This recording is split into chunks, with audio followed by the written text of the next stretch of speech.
right. Who do we have in the house?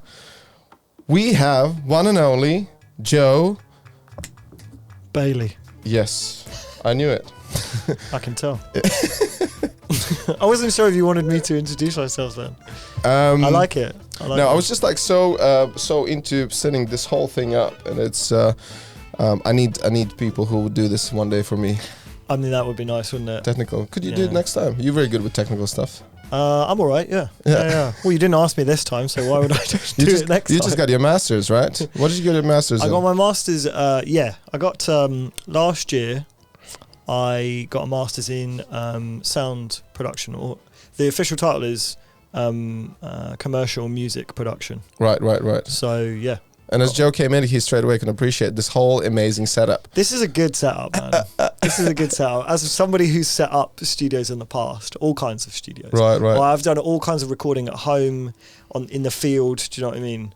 And it's a good setup. It's really nice. And your favorite is the blankie.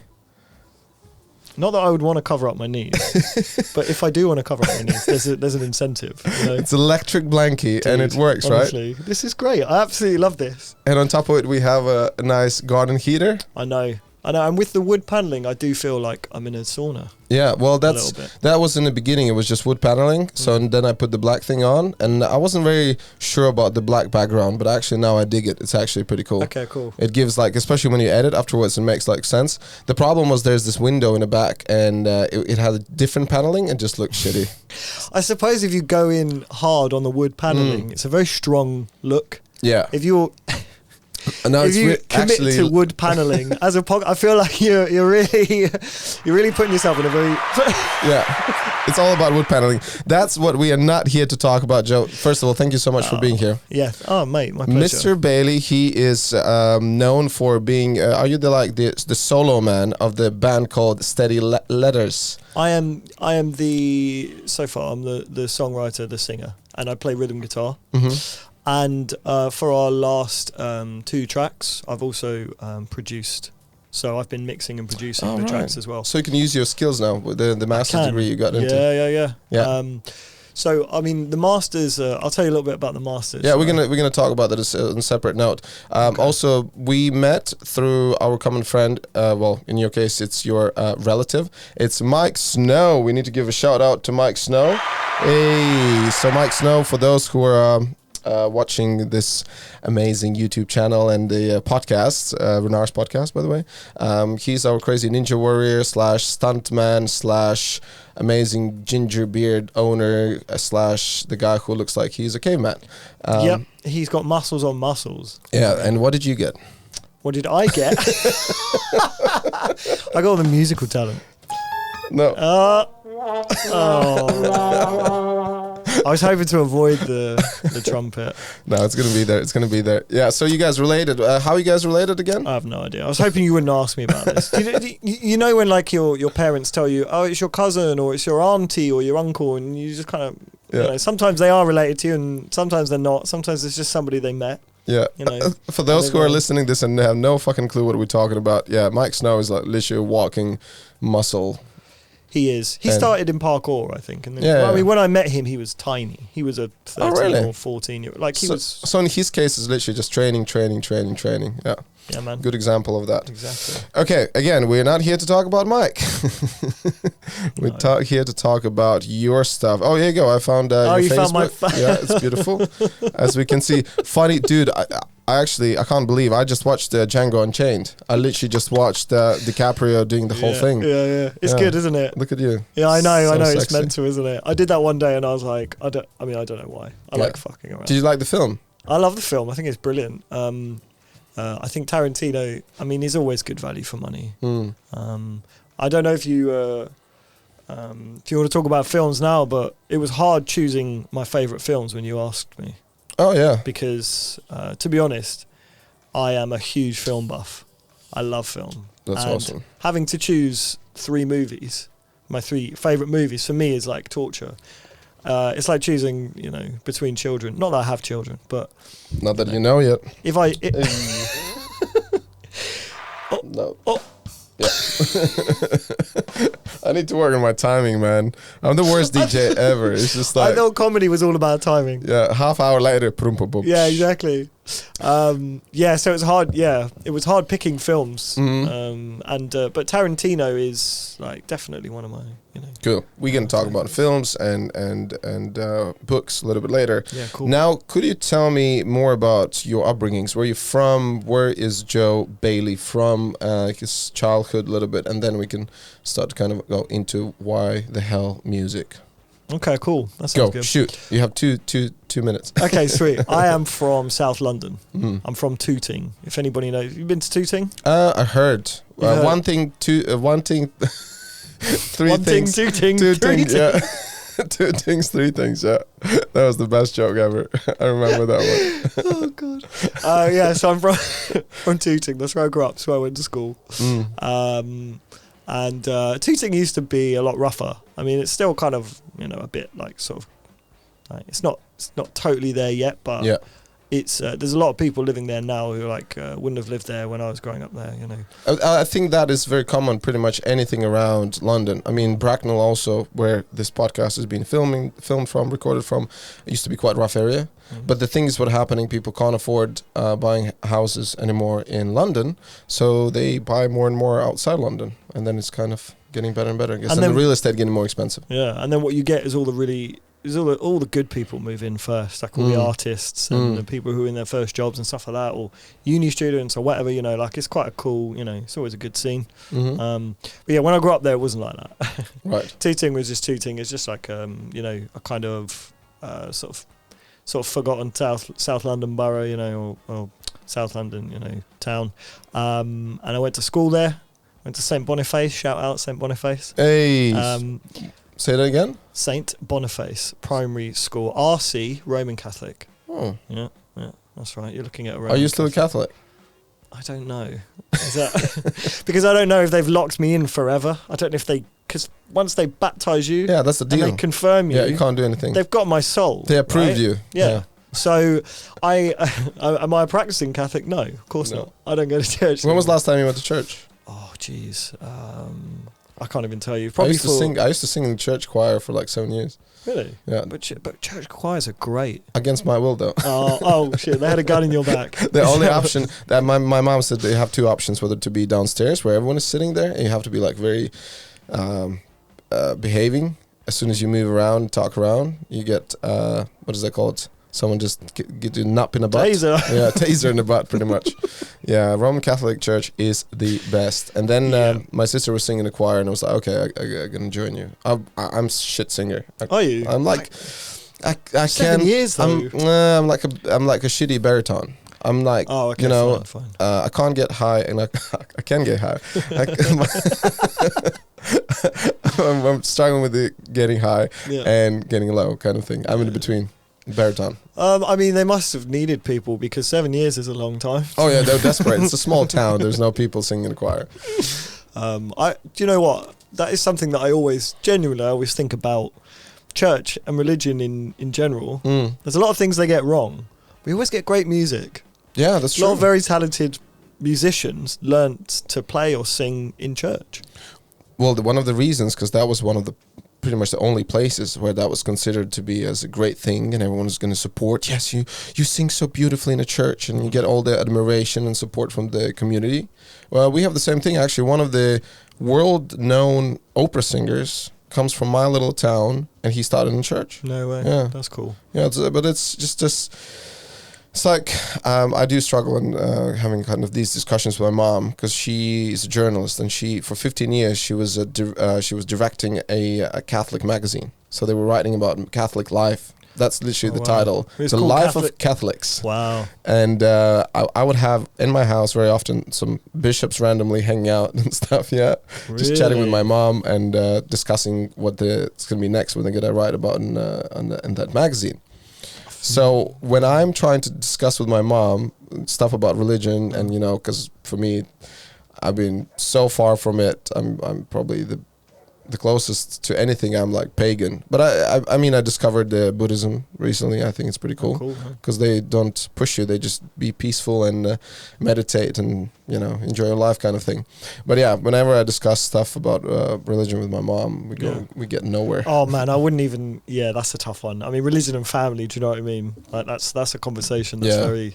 I can imagine, and especially because there's so many facts out there saying that all the horrible things what is done because of religion, because of the beliefs and stuff, and still people follow, still people go to church. But the one thing for sure I can say that anytime I would go to church or when I used to go, I did felt like I find this kind of a weird sense of just peacefulness and like especially when there's a music. It makes such a huge difference. When I was watching The Greatest Showman, I was crying because I love dancing and there was amazing music and a little bit of acting as well. God, we've gone straight into religion, haven't we? I know, this is how we do it. This is how we do it. There's no construction for this. We went deep straight away. It's good. It's a good sign. Yeah, man. I mean, I remember watching the Kings of Leon documentary. If you know much about Kings of Leon, not much. You know the song like "Sex on Fire" is their big song. Oh yeah. But their first couple of albums were really dirty, gritty, like rock and blues stuff. They grew up singing in church in the South in the States. Yeah. Talahina Sky, I think, is a documentary. But you learn to sing, like you learn harmonies, all this kind of stuff. And then people go on, and who knows where it takes you. But yeah, that's the one thing that the Catholic Church has going for them. It's good music. And I mean, like the whole thing about their boy choirs when they have. Actually, my sister's son was singing a boy choir, and as soon as his voice started getting, what they called it, dropping balls. The balls dropped. Yeah. When it starts to break. Yeah, then it was done. But then when before that, it's all up to age like what, 10, 11, 12? Is that when you? So. And it's just all high pitched, like, and it's quite beautiful. It is definitely. No doubt. I actually went to a church in Trafalgar Square recently called St Martin in the Fields, and watched a choir, like a 5-part choir, and it was amazing. I absolutely loved it. Yeah, because I love all kinds of music. That was really cool. Yeah, and interesting. It comes from a very long tradition, of singing. And what else is there to compare? Like, who else is gonna get such an amazing talent in the way they select them and the way they've been working and developing that stuff? It's even though it comes from quite a dark place, it's hey, let's enjoy. Yeah, exactly. Crazy. But yeah, I mean, I did a bit of singing at school. I mean, it's always fun to sing in church. I think it's always weirdly, especially for kids, like it's kind of a release. We had the best time ever. Dude, we would go night before that, we would get drunk in a pub and then we'd go and discuss what happened the day before in a pub while we were in between, we were singing. Exactly. And one time I remember me and my two mates, and the two mates who actually we found a band afterwards. So I used to play in a band, obviously no big deal, nothing no big as deal. you, but I played rhythm and I wrote my music as well. And the other guy was bass, and then third friend, he was doing drums, and he's actually now a pro drum player in Latvia. Nice. And one day we were in this massive hangover, just hanging around church in the morning. And I remember yesterday we were dying for some tomato juice, and the store just about to open just when the church opened. So we got this tomato juice, and three of us were just sharing it. And then we were like, I went upstairs where the organ is, and we're just lying there on our backs and oh my god, let's get some more. That's so funny. It was horrible. And our teacher or choir lady, she would come in and she's like, oh, you guys so early here, that's a surprise. We literally went straight from the party. We didn't sleep at all. Mate. That was crazy. God, that's mad. Okay, so church. Yeah, church. Good time. Catholic school. Catholic school, I think, is probably pretty extreme, like compared to what a lot of from speaking to other people and the way they grew up and stuff. I think a lot of people were surprised, maybe by like some of the things like wearing uniform and stuff. Like some people I know didn't even have a school uniform. Yeah, we didn't have. No, we had nothing. Like we had school uniform. We went to church all the time, and I think they take it quite seriously. Quite stern. People. So it was fine. And my sister went to the same school. She's a year younger than me. So that was always nice. Like, and then to be honest, after that, secondary school was like in Wimbledon. Oh, okay. At Wimbledon College. My family moved around a little bit. We went from Tooting to Wimbledon, and that's when I started secondary school there. It was much the same. It was a Wimbledon College is like a boys' school. It's a Jesuit-run secondary school. Oh, is that how you call them? Jesuits. Jesuit? Yeah, so I don't know specifically, even though I went to a school run by them. I don't know exactly. I think a lot of Jesuit work is missionary work in Africa and stuff. Yeah, yeah. I mean, they run a tight ship, you know. But Jesuit, they're also quite famous for just doing door-to-door stuff, just like Mormons. I don't actually. Yeah, they do the. I mean, you're probably right, because they were pretty. You know, we went to church all the time, and everything was really. What's one of the things what they don't believe is in blood fusion? I think that's a Jehovah's Witness thing. Oh, that's Jehovah's. Yeah, sorry. yeah, that's Jehovah's. But you know, we used to work. We used to write on our work. Every piece of work, we used to write Latin. Like phrases that were like in like for the greater glory of God and stuff like that. Corpus Christi, stuff like that. Yeah, exactly. Catholics were using that as well. You know, it was all boys' school. We wore uniforms. It's very strict in a sense. But all the boys' school. That's one of the things that I'm very curious about. I mean, I was in a school where we had mixed, so right. And on top of it, we had a two bilingual. We had half was Russian, half was Latvians. So literally, like you go on other half of the school and you hang out like. Totally with new people with the there. Russians. Yeah, with the Russian girls. And so there was always like about, hanging out with them, hey, what's up? Cool. Like, all this kind of stuff. How you guys, just with dudes? It's weird, isn't it? I mean, I didn't have a choice at the time, of course. My mum was pretty keen to get me into that school because my brothers went to the same school. My brothers are a fair bit older than me. So I've got a sister who's a year younger. My two brothers are like 12 years older than me or something like that. Do you know that game Bottle, right? Bottle. Yeah. Does that mean is that? Do you guys play that in boys' school? Do you mean spin the bottle? We did not, unfortunately. Yes. Unfortunately, Joe didn't get to play spin the bottle with other boys. It didn't work. Oh, damn it. Yeah, it was an all boys school. I don't know. Did you guys play more like Soggy Biscuit and stuff? God, I don't even want to think about that, man. Memories, right? Ooh, yeah, exactly. I've repressed them all. It's weird thinking about it now. The fact that I went to Soggy Biscuit, all boys. Yeah. But at the time, it was great. We're still talking about Soggy Biscuit. At the time, it was for you don't know anything different, right? So you just get, I'm in an all boys school, whatever. And then I speak to people and they're like, oh, that's weird. I kissed the boy. Yeah. I liked it. The only thing was that we had a girls' school on a couple of roads along. Okay. So it was an all-girls school. So would you go and try to hang out with them? Yeah, we would hang out with the girls. Oh, okay. So you were not totally like away from everyone else? No, we weren't complete monks. We had some female interaction. Oh, okay. I don't know if it's particularly healthy to be just stuck in an all-boys school and have no interaction with... Because I'm sure some of those guys, that when they finally got the chance to interact with women...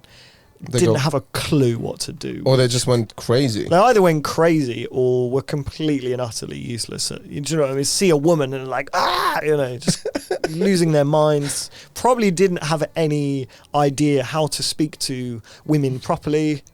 I don't think it's good for fostering good relationships down the line. Personally, that's my personal. Did you hear any like experiences like someone would say like, oh, this is the first time I spoke with a girl and I'm 25? Nothing. I mean, there may be a couple of guys like that. Nothing that I don't remember anything that extreme. The fact that the school was that way, but then also the fact that it was in South London, and so we had a huge mix of backgrounds there. People came from all kinds of backgrounds. Some of the guys came from the quite posh prep school over the road, Donhead. Was like the kind of prep school, and some of those guys would come to Wimbledon College. But then you'd also get people from all backgrounds, abilities and stuff, come to the school. They let a fair, even amount in. So actually, the time I spent was with all different kinds of guys at the school. So it's fine to have boys from different backgrounds, but no girls. Exactly. No girls allowed. Yeah. I don't know if I would send my kids to an all boys or an all girls school, but I think it's more common. I mean, maybe you can speak on this But I think it's more common in Britain than it is in other. But they're also like Catholic mixed schools, aren't they? Probably. Yeah. Yeah. Probably. No, like when I found out about, first of all, two things about wearing uniforms. You know, in Latvia, I don't know any school we had with uniforms. Mainly some private ones in the capital. I don't know of. Riga's the capital. Yeah, Riga's the capital, and I know that in music schools they suppose. I'm not sure, to be honest. It's been a long time. I feel like in music schools they'd be less likely to be strict. And I'm not sure, you know. but because there's one very, very famous music school in Latvia, in Riga, where they produce one of the best orchestra players and stuff, like the violins and all that shit. That's really cool. It's called Medinge School.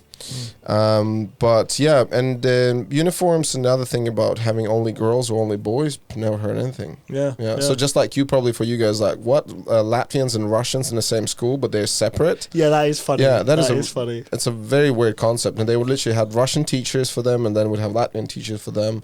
It's bilingual. It's good for many reasons. Like I speak fluently Russian because of that.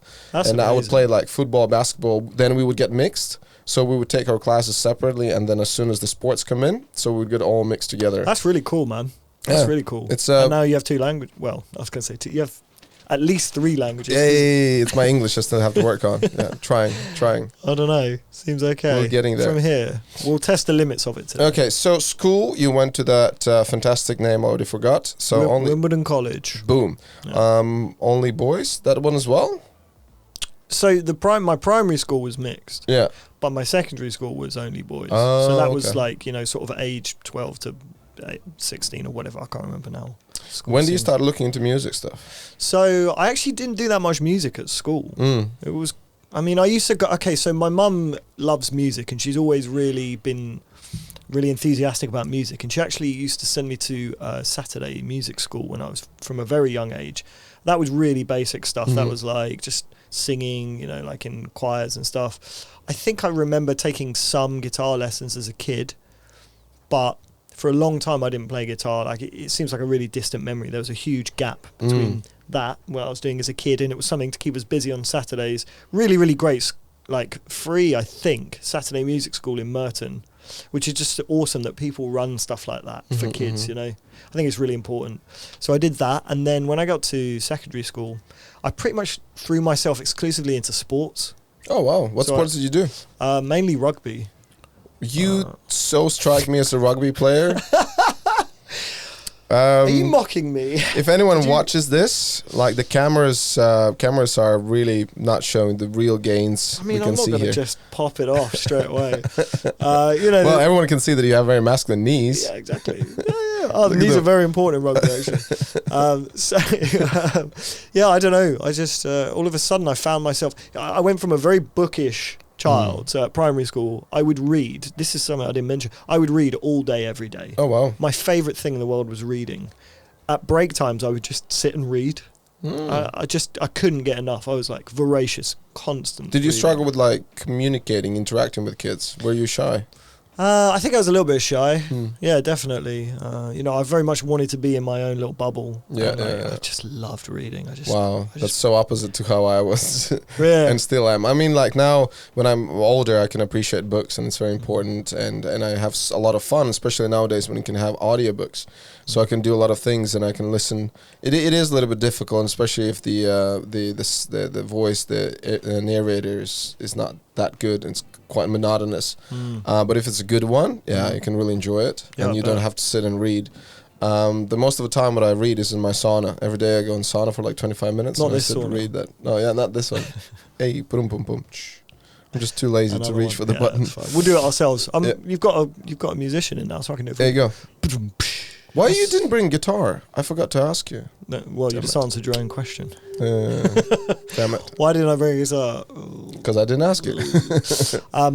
Yes, so a lot of reading when I was a kid. Loved it. Absolutely loved it. All day, every day. It was my favourite thing in the world. And then I got to secondary school, and all of a sudden I just snapped out of it. I just started doing sports. I found rugby. Rugby just clicked with me. I don't know why. Wow. Doesn't even make sense really when you think about it, but I started playing, and then I found like I had an aptitude for it. was good at it, and we were all so young that, okay, first of all, size at that point wasn't as, as important. So I got to learn the skills and learn the game before everybody really started to like tack on mass. So I wasn't getting thrown around too much. But then eventually, that did happen. So I started at a young age, played pretty much all the way through school. At some point, people did start to really shoot up. And some of the kids were like the size of refrigerators, and I was, still like. Because I think rugby, in my opinion, hands down, is one of the most brutal sports out there. It is. Maybe not for kids, but when you get like adult size and like, as you said, like size of refrigerator, someone is flying at you. I just think Harry Ovington was enormous. As a child, he was one of the first ones to shoot up, and so you've got all these kids running around, and then ostensibly an adult, like playing. Harry Ovington. Oh, I don't. Are we looking him up? Is he still playing like a famous rugby guy? Oh, I doubt it. I just remember at the time. Oh, okay. Yeah, I just remember. I'm pretty sure that was his name. Was he? Okay. And he was just massive, and it was like, Jesus Christ, we're playing against this kid. He is the size of an adult. But yeah, it was. I still managed to keep up fine. I was in the. I used to like captain the B team, and then sometimes I would play in the A team. Oh wow! So it was a really good experience for me, man, because it forced me to do all those, all those things that you're scared of when you're a kid. Like it's like physical contact, like real, like getting hit and hitting people. I played soccer, and it can be quite physical as well, like tackling each other and stuff. Yeah, for sure. But it's I think one of the greatest things about team sports is just learning how to deal with other kids, and that's what we really lack, I think, if we don't do team sports.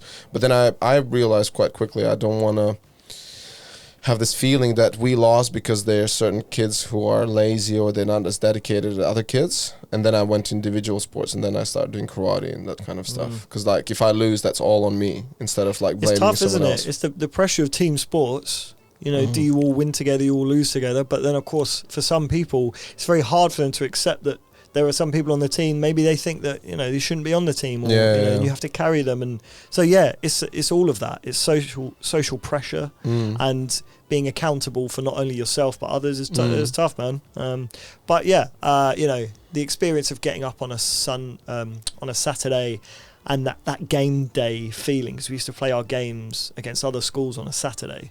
Get up on a Saturday, start to get ready, get the kit on, get the gum shield in, a little bit of nerves. Before you step out, it's very nerve-wracking. And then as soon as the kickoff goes and you get that first contact out of the way, it's fine. You're just flying. It just flies by and stuff. I thought we were going to talk about music today. I know. We were talking about rugby, which is sick. Which is like, again, this is why I'm doing this for. That's why this podcast is like that. We show not only your side, what public knows, most of it.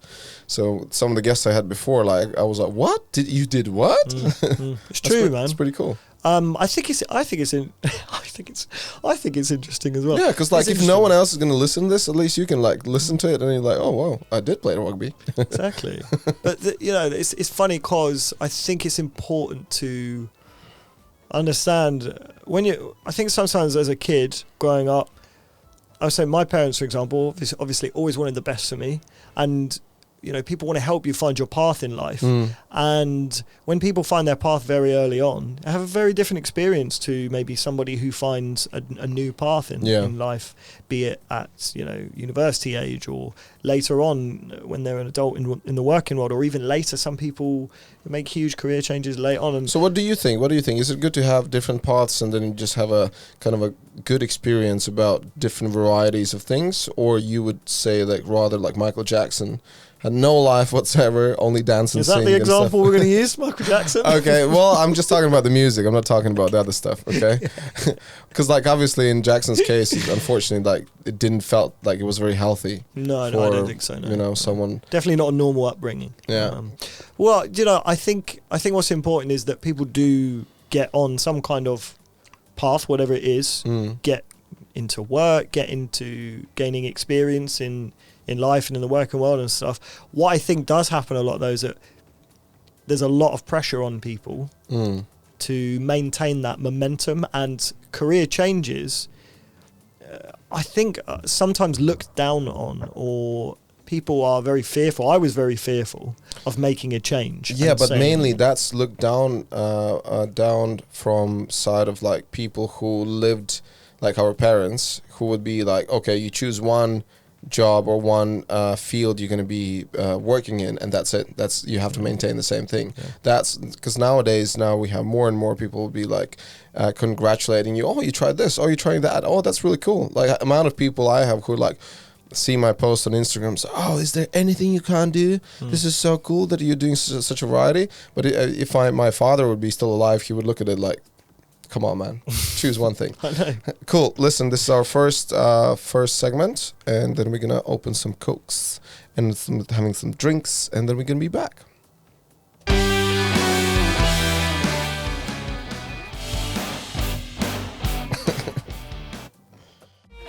And that's the other track by the one and only Steady Letters.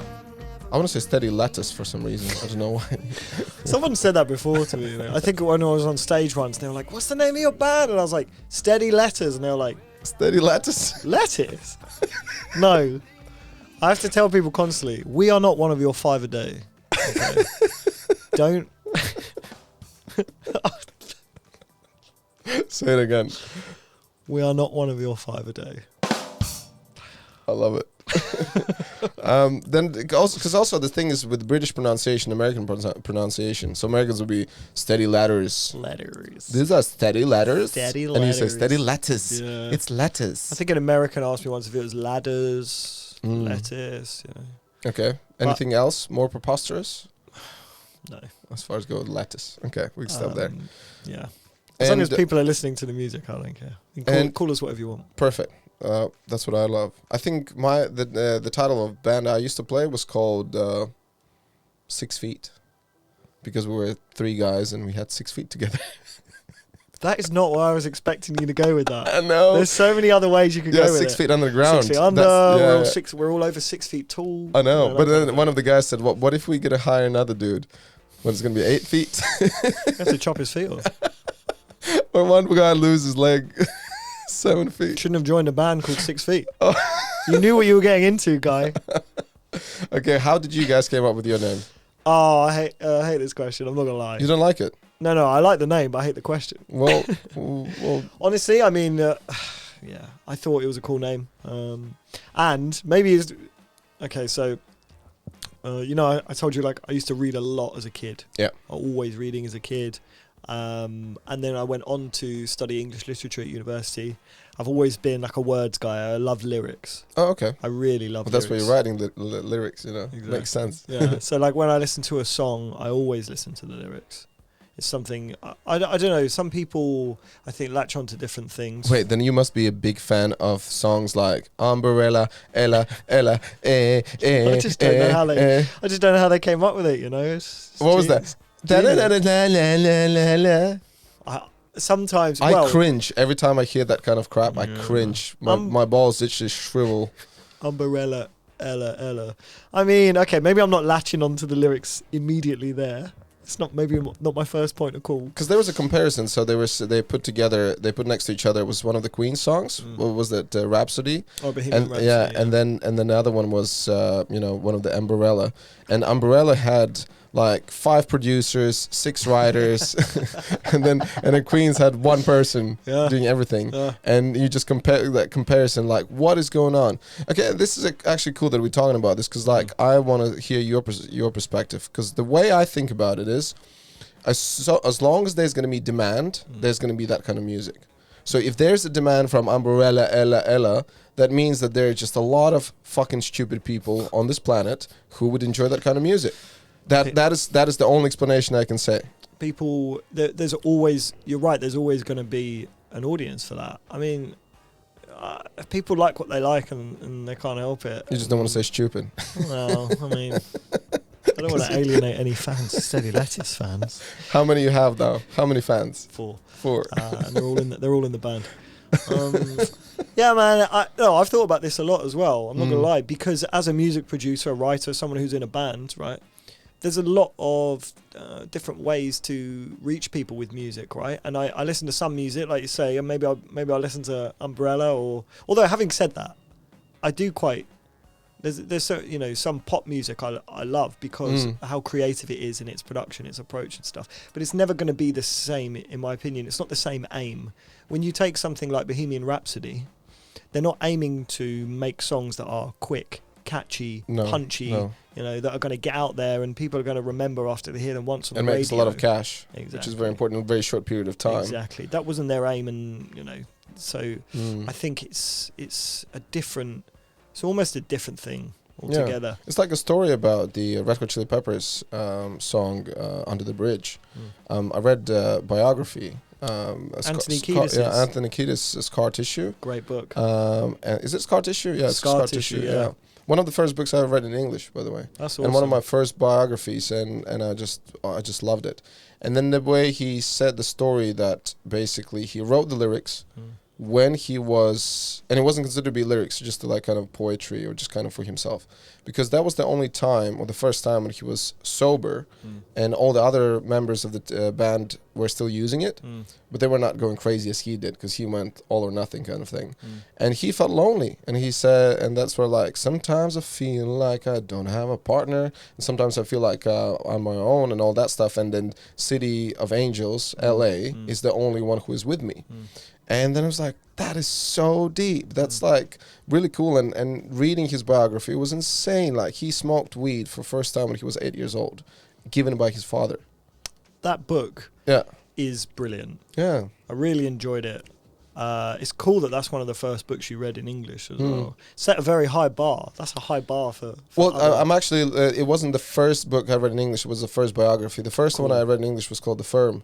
The Firm? The Firm, with the film, you know, with... with Gary Oldman is in that film, isn't he? Not sure, like but there's Tom Cruise. No, it's The Firm is about the this horrible lawyers company. Yeah. Oh, I didn't know. And and the thing what I was saying, when I read, because my English wasn't that good at the time, I could understand like half of it, and then I had to reread The Firm again, and I was like, oh, that's what it was about. Cool, but then Anthony Kiedis, I think it was also a very simple English. It was a very easy way to understand, you know. Yeah, he did. Yeah, it's straightforward. A lot of that is carried by the stories. The stories are insane. I was reading some of it, and I was like, where he almost broke his nose. He broke his back, almost broke his back jumping in the pool from the roof. Yeah, mad. Crazy fucker. I read it, and the stories blew my mind. I was like, man, you know, I'd hate to go through some of the shit that he's been through, and yet I'm so grateful to be able to sit and read somebody's experiences like this. Do you know what I mean? Yeah. Like his first experience with a woman was with his father's girlfriend. Yeah. And father was like, "Yeah, you guys go have fun." What? But some of that, like, I was raised by alcoholic father who basically, my mom would demonize alcohol from very young age. She would say, "Oh, you never touch the alcohol because, like, look at what did your father to our family," all that kind of shit. And when things are demonized, and for someone like me saying no, you categorically not allowed to touch it, and even though you see your peers are dabbling with it and having fun with it, and then two things can happen: whether you just stay away from it, or you just go nuts and just get off your chain and just, you know, go crazy. But I kind of admire that his father was like, "Listen, you're gonna smoke weed anyways. Look where we live. Look what we're surrounded by. So I'd rather just give you, and you smoke and enjoy yourself, and you know what it is. You know, I kind of admire that. But he was fucking 8 years old. But I was gonna say, but 8. You know, because when you think about it, you know, you think about people having giving their kids their first drink. You know, like, all right, okay, you can try a little. Yeah. But actually, you know, I'm not sure I would do that to a kid at 8, for example. But anyway, that was a crazy book. But Chili Peppers is a funny one because their lyrics oscillate from the completely, well, in my opinion, the completely nonsensical and just really abstract lyrics. Where it feels like it's just a flow of consciousness. With my band, we do cover gigs sometimes, and we've learnt a couple of Chili Peppers songs, and one of them is "Can't Stop." Yeah. I don't know if you know that one. If anyone else knows "Can't Stop," but the lyrics really feel like just a long list of nothing. Just gibberish. Yeah. So I don't know if that's what I mean when I say I love the lyrics, but then there are other Chili Pepper songs that are like poetry, like you say. Yeah. Songs like Road Tripping and stuff like that are really Road Tripping with my two favorite allies. Exactly. I learned it on the guitar. It's quite complicated thingy. Oh, that's a good one to learn. Yeah. You must be like pretty good on the guitar. No, I'm shit. Really? Yeah. Road Trip is a good one. See, that's Can't Stop. And Can't Stop is, a list of... The lyrics are insane. Every time I try and learn them, there's something I forget when I do it, because some of it just doesn't... It's also such a banger. sick... Just the opening. Yeah. Wait, build up, and it just builds up and builds up. It's still building up. It's still building up. Also, the video is kind of iconic. What the fuck? And then just people go crazy. Oh, it's so good. It's insane. Man. But yeah, Can't Stop. Addicted to the Shindig. It's just all of it is crazy. Yeah. Hopefully they're not gonna take the Saudi away. The YouTube people. Oh yeah. Be kind to us, YouTube. Yeah. We'll see. We love you, YouTube.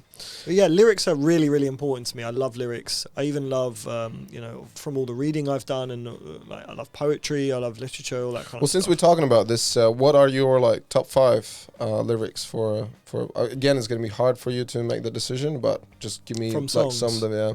Oh my god. I mean, that is a really tough question. Is there anything that serves the song, that tells a good story?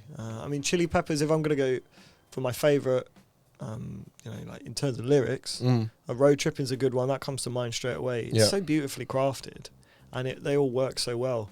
Even Californication is that really strong blend, again, between abstract and yet something that makes sense. All the lyrics are about Californication as a concept. Fornication, I like that. Yeah. Well, it's all there. It's genius. Yeah, it's just there. All there. It's California. Yeah. He speaks about it in his book as well. It's that dream. It's that false dream that Hollywood sells people. You can be a star. You can be anything you want, and yet there are people who go to chase that dream, and the kind of star they end up as is a porn star, or the kind of things they get into drugs, and there's this seedy underbelly to all of it. And it's brilliantly worked into that song, and all the lyrics make sense. And when you realise that is the key to the whole song, all of the lyrics suddenly, it's like it unlocks the door, and you listen to it and think, yeah, okay, this makes sense now. Yeah. So anybody that's put that much thought. And in those days, I'm pretty sure nowadays it's happened. It still is happening. But so much music was created, under very heavy influence of all sorts of psychedelics and drugs and all that kind of stuff. Yeah. We can have we have to thank weed so much for so much good stuff. For so many good songs. So many good songs. Yeah. And speaking of which, how is your relationship with drugs? I don't do drugs. Yeah. I used to. Okay. What kind of stuff did you do?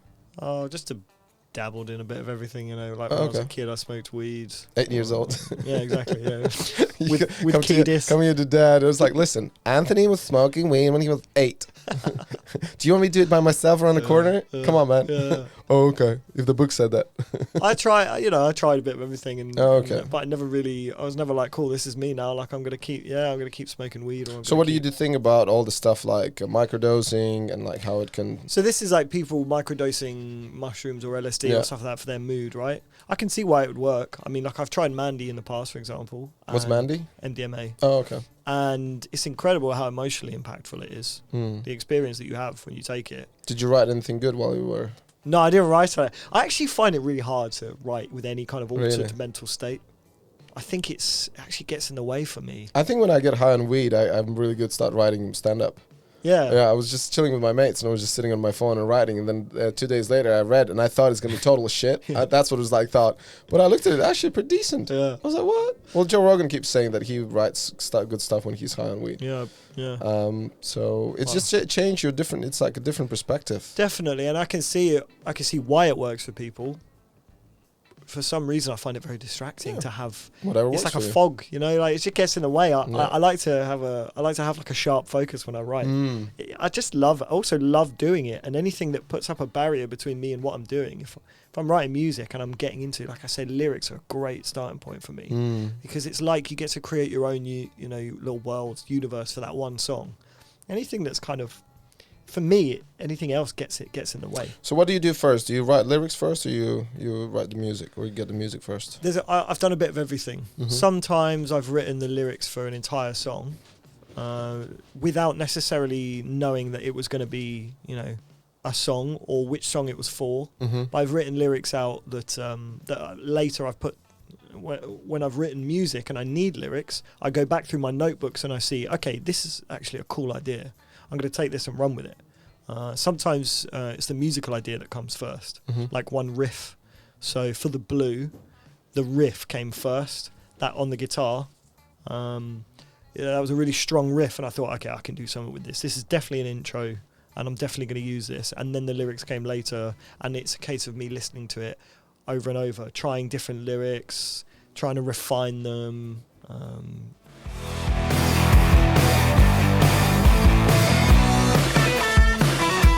That's the riff you're talking about, yeah. Yeah. That's sick. And I love it. That came first, and then the verse was almost felt very simple to me. But what it took was I would listen to it over and over, and sometimes I'm just trying to do what feels good. You just make noises, or try different words. Sometimes it's nonsense, but if it fits, then you have something, anything to latch onto and just build from that point outwards. I don't know if you know Earth, Wind and Fire very well, the band, but they got that really famous song, whatever it's called, September, or whatever. Yeah.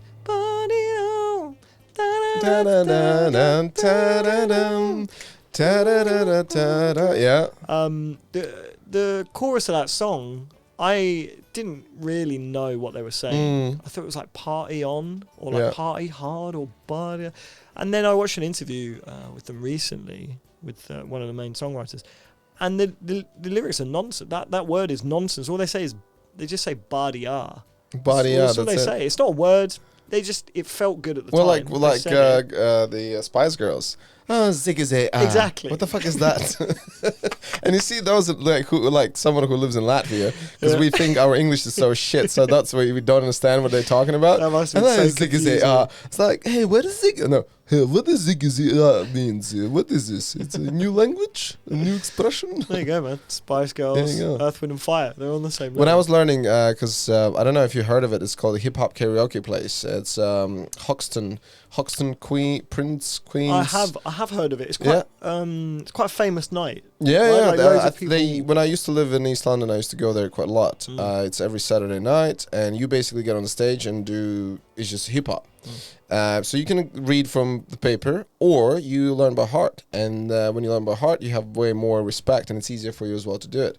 So my song to go still is, I need to learn some nuances. I got a roll in my hum, and I'm pouring Shandon, and I roll the best weed, because I got it going on. I'm a nice dude with some nice dreams. See these ice cubes? See these ice creams? And listen, and there was certain lyrics where I literally need to look up, and they have a website where they explain what rappers mean by those things. That's so funny. It's like, nice. It was nice. Now it's gonna be difficult to remember that, but there's certain things like, what the fuck does that mean? Well, even like the title, like "Drop It Like It's Hot." That's the song. Right? What are you dropping? Even that, drop it like it's hot. Like a what? What does that mean? Like a jacket potato? Like, what is it? I'm a nice dude with some nice dreams. See these ice cubes. See these ice creams. So what ice creams meant? Yeah. Do you know what they mean by ice creams? Not in that song, no. Shoes. They mean the white shoes, the rappers. That. See these ice creams. Eligible bachelor, $1 bought. Understand it. That's why they're what? Spilling down your throat. Understandable. And spilling down your throat. Then there was something about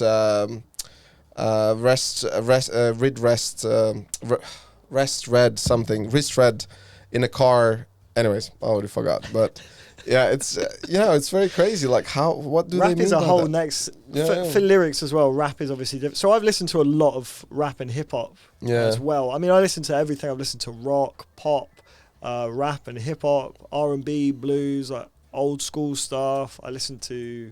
I mean, I've not delved really deep into grime and drill, but I listen to Dave's album. I think Psychotherapy. I listen to I listen to Stormzy, that kind of. So I try and keep up to date on pretty much everything I used to listen to. A lot of old school hip hop, like, I mean, I say old school. stuff like De La Soul or Mhm. like Jurassic 5 and those kind of more like old school sort of style stuff. So everything really, I'm not listening to this and thinking, Yeah. oh man, these lyrics are really emotionally tearing me apart. It's not like that. Well, okay, so this is example, so people can see this. Okay, so the water spilling down your throat, then the Phantom, exterior like a fish eggs. Like, the Phantom, it's a car, interior like a fish egg, so fish eggs are quite red, so interior is red. And then the interior like a suicide, exterior like a fish eggs, the interior like suicide wrist rat. Okay, How cool fine. is that? Yeah, like, yeah. it's as red as your blood. I can exercise you, this can be your phys ad. Yeah, that's good. What the fuck is that? Physical education. Physical education, Yeah, yeah. of course, So I was yeah. looking up. Cheating on your man, ma, that's how I get a his aid. Do you know what's a his aid? That's how you get ahead. Hey, Right? A his shit. aid. That's how you know get your a stuff. his aid. Look at you, you know your Yeah, stuff. man. Killer with the beat, I know killers in the street with the steel that make you feel like chinchilla in the heat. I love that one. With the steel with the steel. I mean, I'm guessing it's a gun. Probably. Could be a gun. It's Like usually a chinchilla in gun, the heat. isn't it? Yeah. It's usually a gun. Anyways. Any kind of metal in a rap song, it's probably a gun. Cool stuff, but this is the way you can learn a lot about their culture. Yeah, that's really about, cool, man. you know. I mean, shit, half of that stuff, like, I'll never be able to tell you what it means unless I look it up, for sure. That's what's cool about rap, is that it's got its own. It's actually the opposite. It's about speaking your own code. It's about being obtuse. You're not trying to get people in. You're not trying to speak so that everybody can understand you, get your message across. You're trying to get people to buy into your little inner circle that you've got going. And that's what's great. This is what I mean about music serving different purposes. Some music is about being as open and communicative as possible, bringing people in, making everybody feel connected. I feel like rap is more like getting people in to buy into your philosophy, what you're doing, and sticking to that and not trying to bring people in. Yeah, but that's an interesting one because anyone, just like reading book, gonna interpret it differently. If you read a book, we can read the same book and afterwards we're like, what did you get out of it? And that's one of the things what I love to do in school, and that's the reason why I ask my guests about their books, because I love to read them or to hear them, and then I love to discuss, because I can look at it very differently from you, and that's the different way we look at it. So with the music, it's like back in the days, certain songs somewhere in Russia, they don't understand lyrics, they have no fucking clue, but they love the melody, they love the rhythm, and they just go with that. Like Queen's, it's just like everyone can hum along, and it was do do ch, and that just like brings everyone together. Did you see the film, the Rhapsody? Bohemian Rhapsody. Yeah. Yeah, I did. Yeah. What did you think about it? It was all right. I think Really? I did hear a couple of things I thought were a little bit strange to me. Do you remember which ones? One huge thing for me was that pretty sure they changed, just for the purposes of the story, they changed the date of Freddie Mercury's AIDS diagnosis. Oh, okay. In order to fit better in the story. Yeah. They made it so that he found out before they played their big Live Aid show, I'm pretty sure. Whereas actually, again, this is off of memory, but I think he found out a couple of years later, or he didn't tell the band at that time. And I can see why you'd do it for a story, but at the same time, if you're doing a biopic of somebody, of their life, isn't it worth doing it properly and sticking to the details? Because then you get a different sense of the man, Because actually, he didn't. In some ways, I think it does him a disservice, because he didn't need to have that motivation of, shit, I'm dying of an AIDS diagnosis, to go out and play what many people consider to be one of the greatest live shows of all time. Yeah. He did that just because he was one of the greatest frontmen of any rock band. That's why he did it. He didn't do it because he was dying. He did it because he was that good, Yeah. So stuff like that, I was kind of like, Yeah, but you see the difference again is like, just as I said before with Umbrella, if there's going to be demand, there's going to be supply. And so many people vaguely know the story of Queens, and vaguely know some of them still don't know that he was actually gay. Just like with Last Christmas, I gave you my heart. George Michael. There's so many straight dudes somewhere in Russia. Oh, George Michael, very good. Yes, Christmas song, very straight man. Yeah, and then when he finally was like, oh, he's actually gay. No, I never liked his music. No. His music is shit. And it's like, come on, man. But yeah, I think it's just a lot of people don't know these kind of things, and like only if you actually look into it, or in UK, obviously you guys would see that in news. We didn't see any of that shit in Eastern Europe, and in the rest of the world, somewhere again, maybe in Africa or somewhere like. That's a good point, man. It's definitely for an international audience as well. People should know the story of Queen and Freddie Mercury, and for the most part, I think they did, a fine job. Yeah. It's very difficult, I'm sure, to make a biopic that people enjoy, that gets all the points across, that still hits all of the things you need to hit to make it a good and entertaining film. It's that mix again. It's that Californication of the story, right? You need to squeeze it into a Hollywood package to make it. What did you think about the Rocketman? Did you see Rocketman? I have seen Rocketman. Yeah, I enjoyed Rocketman. I worked on it. Really? Yeah, I was in a scene where they had amusement park when he has Saturday. That song was in my head for the next months, because we rehearsed 5 days, 6 days in a row, and all you hear in the background was Saturday. So they hired stunt guys because they needed stunt guys with dancing skills, and then we would go and they did audition.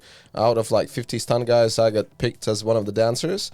And then the idea was that we were in those little dodgem cars, and then we would join the dance, and then we would join the fight, because they needed someone in the fight who can actually fight with the stunt thing.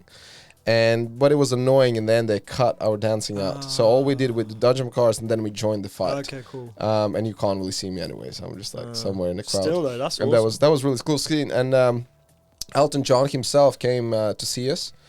He flew on his helicopter, and then sat in a Bentley, and the Bentley came all the way to the set, and he came on and said hello. Cool.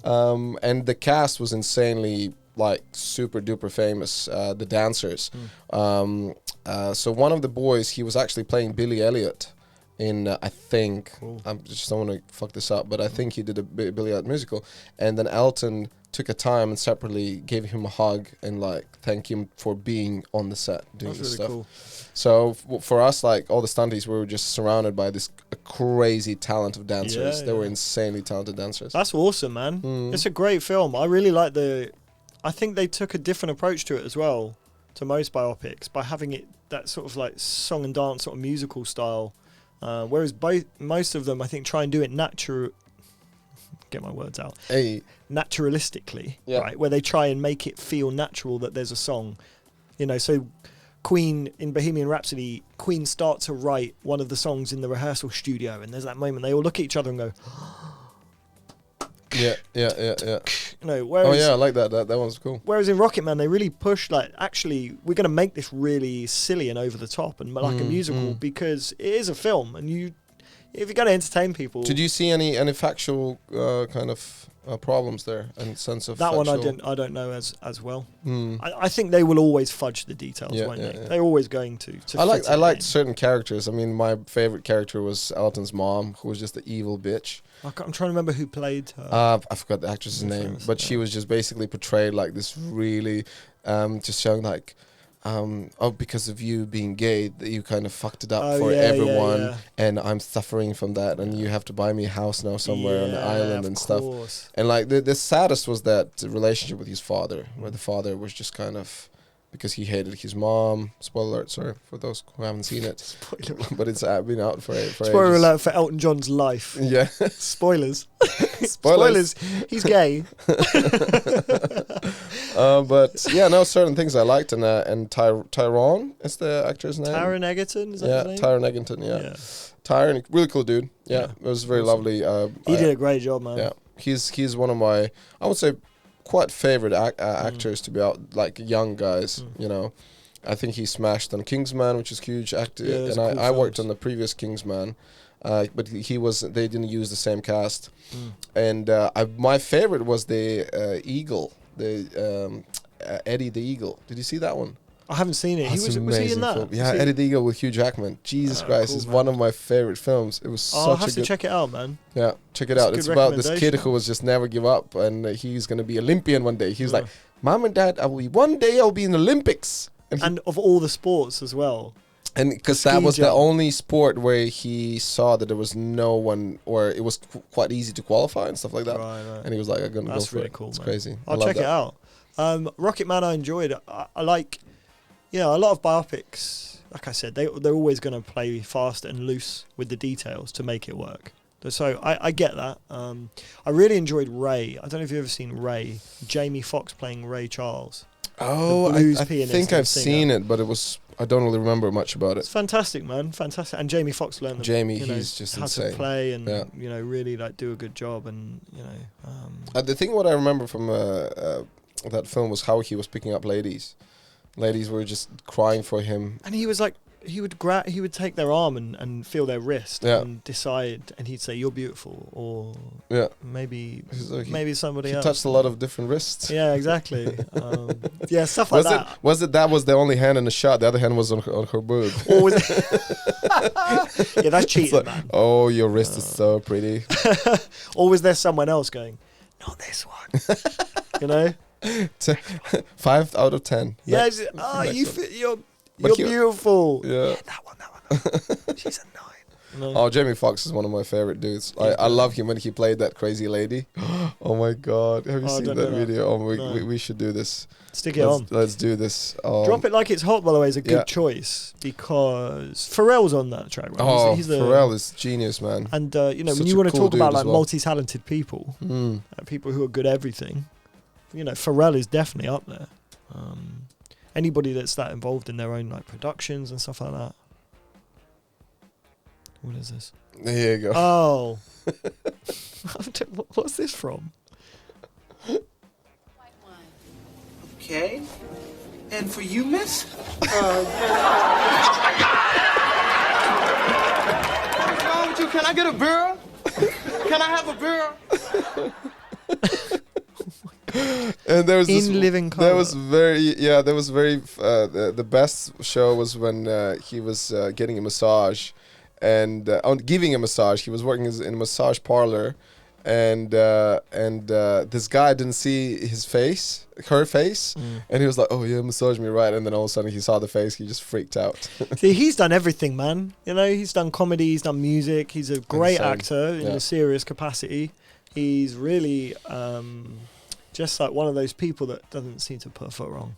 That's really inspirational, actually. He's a very inspirational person. I find people like that really inspirational. 100%. Listen, we're going to finish our second segment now. Sweet. Where's the best way to see... Do you have a logo for Study Letters? Study Letters?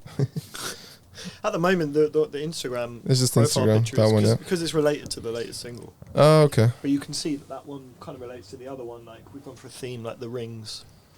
Oh, okay. So if you scroll up, you can see. Yeah. As soon as you walk away from microphone, you know that I can't hear you. Yeah. Oh, you can't hear me at all. We can't hear you. Oh, but you're not. Are you recording? Yeah. Oh shit. Okay. All right. In that case, let me start again. Welcome back to the RENARS podcast. Hey, how do you say my name again? RENARS. RENARS. Sorry. So many different ways. I think one where people use a lot is Renard. They say Renard with the D in the end. They just put a D in for no reason. Yeah, that's just like the in Megamind. Do you remember that cartoon? The guy who was working in the library, he was called Renard. No, I don't remember that. Very random fact. Who's the most famous RENARS? Dude, it's crazy that you're saying that. 2-3 days ago, it was Latvian Independence Day, and the most famous Latvian band called Brainstorm was performing in London. Really? Yeah, and then so many Latvians were going there and getting all nostalgic. That's awesome. Pissing their pants. Oh my God, Brainstorm! Are they a good band? Yeah, dude. Can you play me some Brainstorm? Yeah, let's play some Brainstorm. Yeah. Let's do it here. Is that their name? They've gone for an English. Yeah, so Latvian name would be Prata Vatra, which is very. Oh yeah. Prata Vatra. Prata Vatra. Yeah. I knew that. No, that's Arctic Monkeys. Oh shit! What the hell? That's Brainstorm. Brainstorm. Here you go. So this one probably is one of the most famous ones. A song called Maybe. So as a kid, I grew up and this song was like.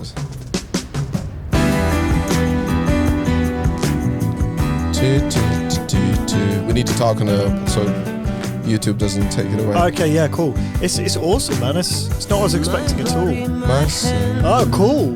Yeah, that's not what I was expecting. He's got a little bit of. And you say, my dreams, my head. Nice. Yeah, so Not what I was expecting. So he basically, and they went both ways. I mean, like they have amazing, very famous Latvian songs in Latvian language, and then they have English one as well. And then cool. I think they could do better with like touring and doing like a bigger stuff. But to be honest, I don't really know how much they've been around. But I don't think they've been like, they try to get like maybe an American market, but I don't think they really I love finding out, like, you know, people that I know from different countries, you know, what's famous in their country or what they grew up listening to. Because I would never have, you know, discovered Brainstorm if you hadn't. And that's funny, isn't it? Because some British bands failed to break America, for example. Yeah. And there are bands that are super famous here that no one's heard of in America. Or there are even American bands that failed to break America. I mean, bands like The Killers and Kings of Leon, I'm sure I've heard them speak specifically about how really it was in Britain that they got their first big hits, and they were still relatively unknown in America, like, for example. Yeah. So even American bands fail to break America sometimes. And you heard about this story, I don't remember what was the name of the guy. So he basically had no idea that he became super big in South Africa. Oh. And they did a film about it. Rodriguez. Yeah, they did and a the film is called Searching for Sugar Man. Yeah. Here you go. How crazy is that? And that's what mad. I also tried to say, that when we talked about Queens or anything other, like in a what is in a different language, and you know, Latvians don't understand. I remember I would go to the club and all the girls would be like just like grooving under this track. Move, bitch, get out of the way, bitch. Yeah. They don't even know what the hell the guy is singing about. So it's like, we catch up things phonetically and we think it sounds good and we just go with it and don't even know what it means. It speaks to people. You're tapping into something that speaks to people. Whether it's a rhythm or a vibe, it's something. Vibe is so important. It's all about vibe. You can work loads on a song, on the lyrics, on the production, on making it all sit together well, and yet if there's something that doesn't quite gel, if there's something that you're faking, you just know that the vibe isn't there. Another example was good, like the song "Boom Shake Shake the Room." It was by Will Smith, wasn't it?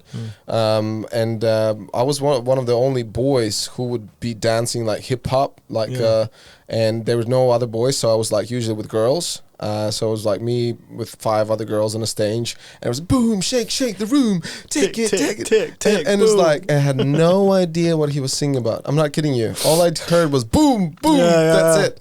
Shake the room. I used to love that song when I was a kid. Yeah, you know? I loved it.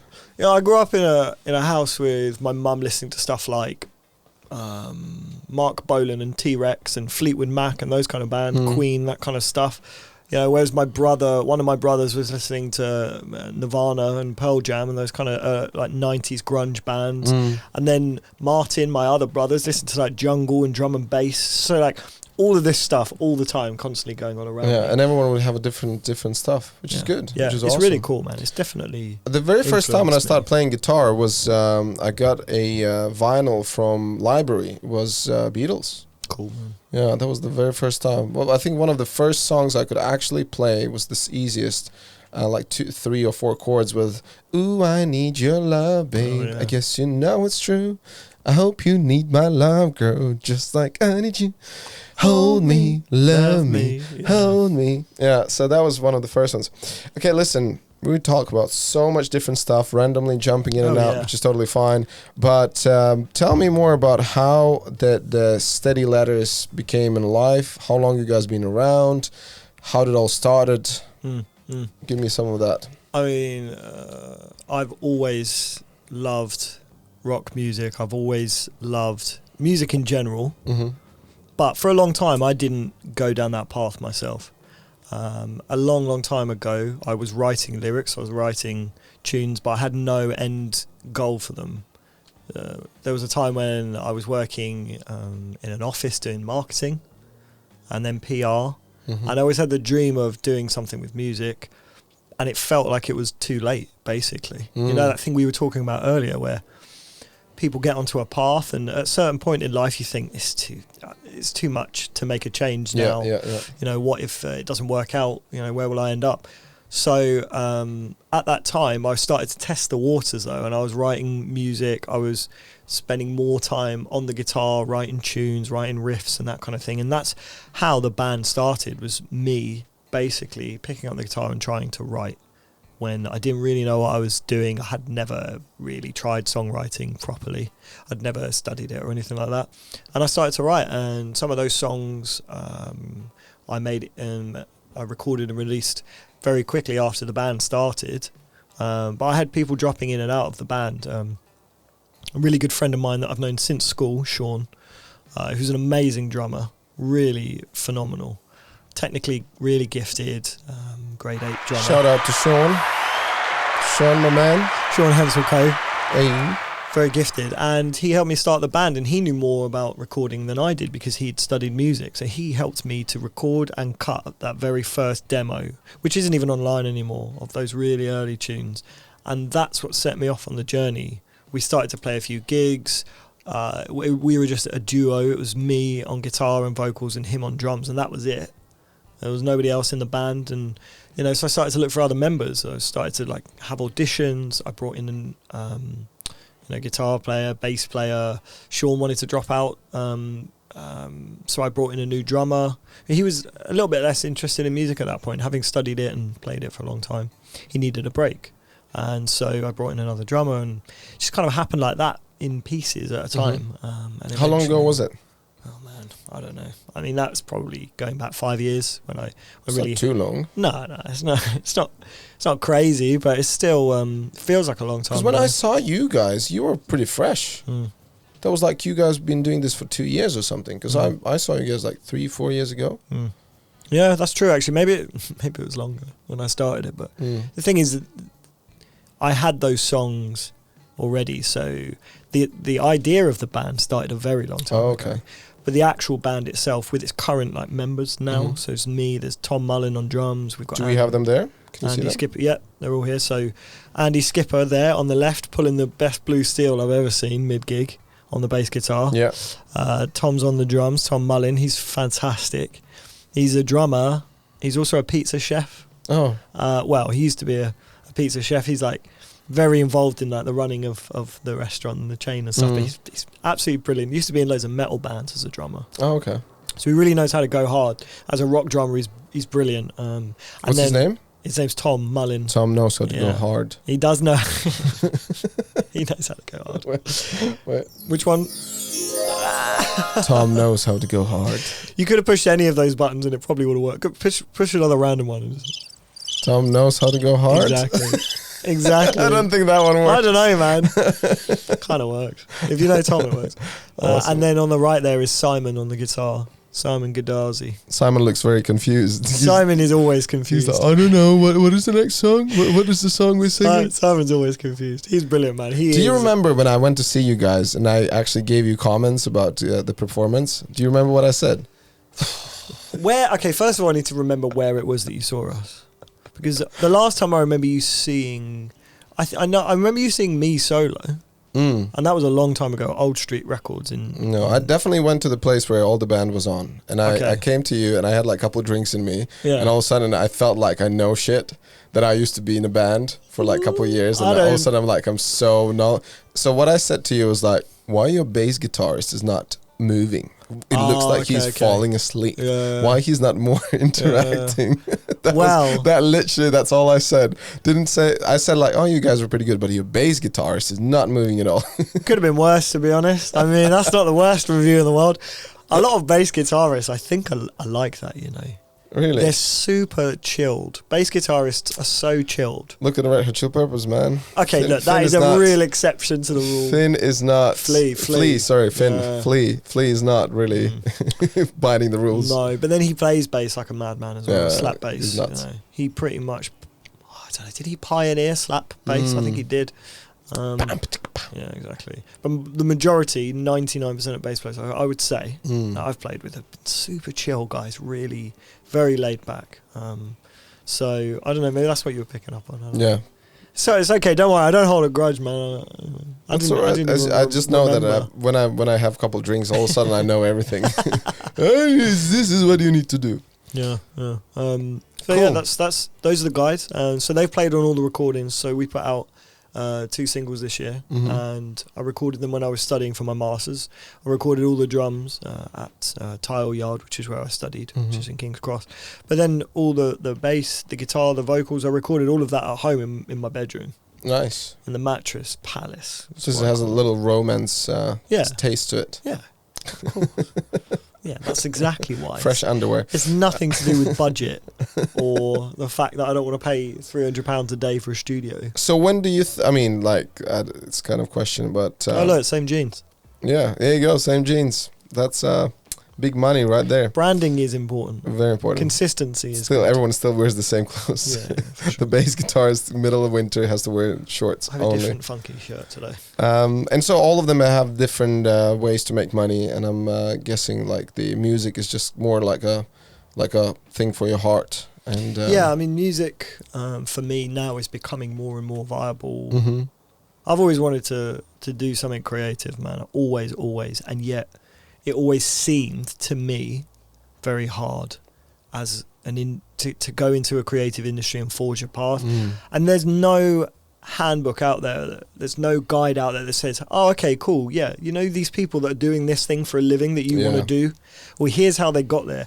There's so many snake oil salesmen, people who just want to sell you the right way, and I feel like a lot of them don't have a clue about how to get into, particularly the fields that we're in, for example, film, music, where there are so many routes in.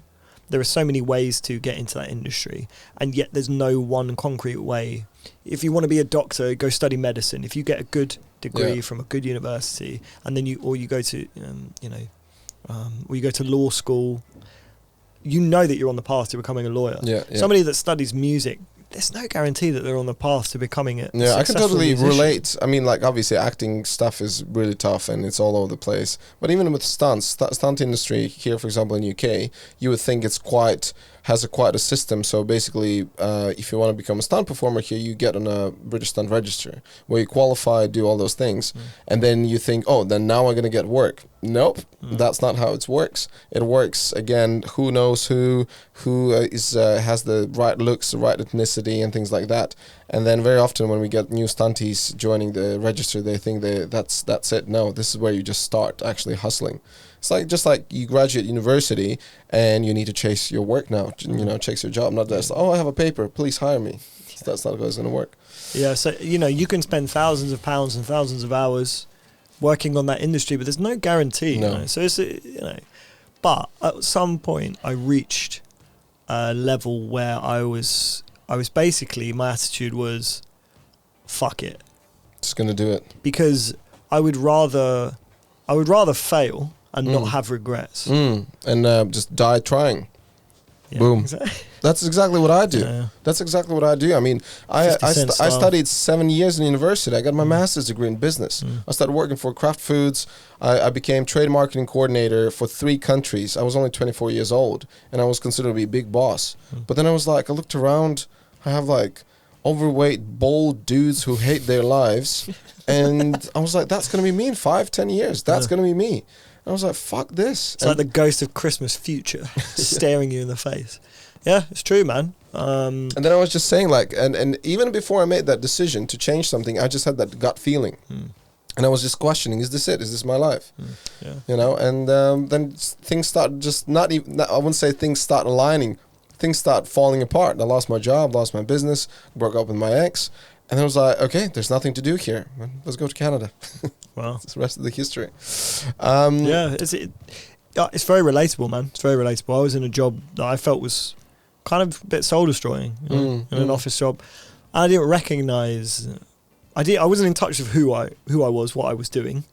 So I probably wouldn't recognize myself from that time. Yeah. I just wasn't being myself. I was just forcing myself down this path. I can totally agree. And it's a really weird experience to say I wasn't myself. What a strange phrase that is.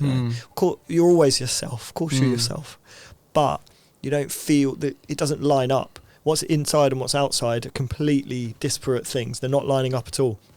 And so it's really important for me to bring that together and to actually be able to genuinely, authentically be that person. Check this out. I have an analogy. You ready? You have... Wait, Analogy. an allergy or An analogy? You dumbass. Where is it? No, it's the wrong one. What's your allergy? Takes forever. Analogy for this is like, you know, when they say like I'm like a fish in a pond, right? Or the fish in water. I would say like when we did those jobs, we're a fish in a mud. Like a mud, you just barely, you're not moving. You're still surviving. You're still getting your kind of viables, but only just.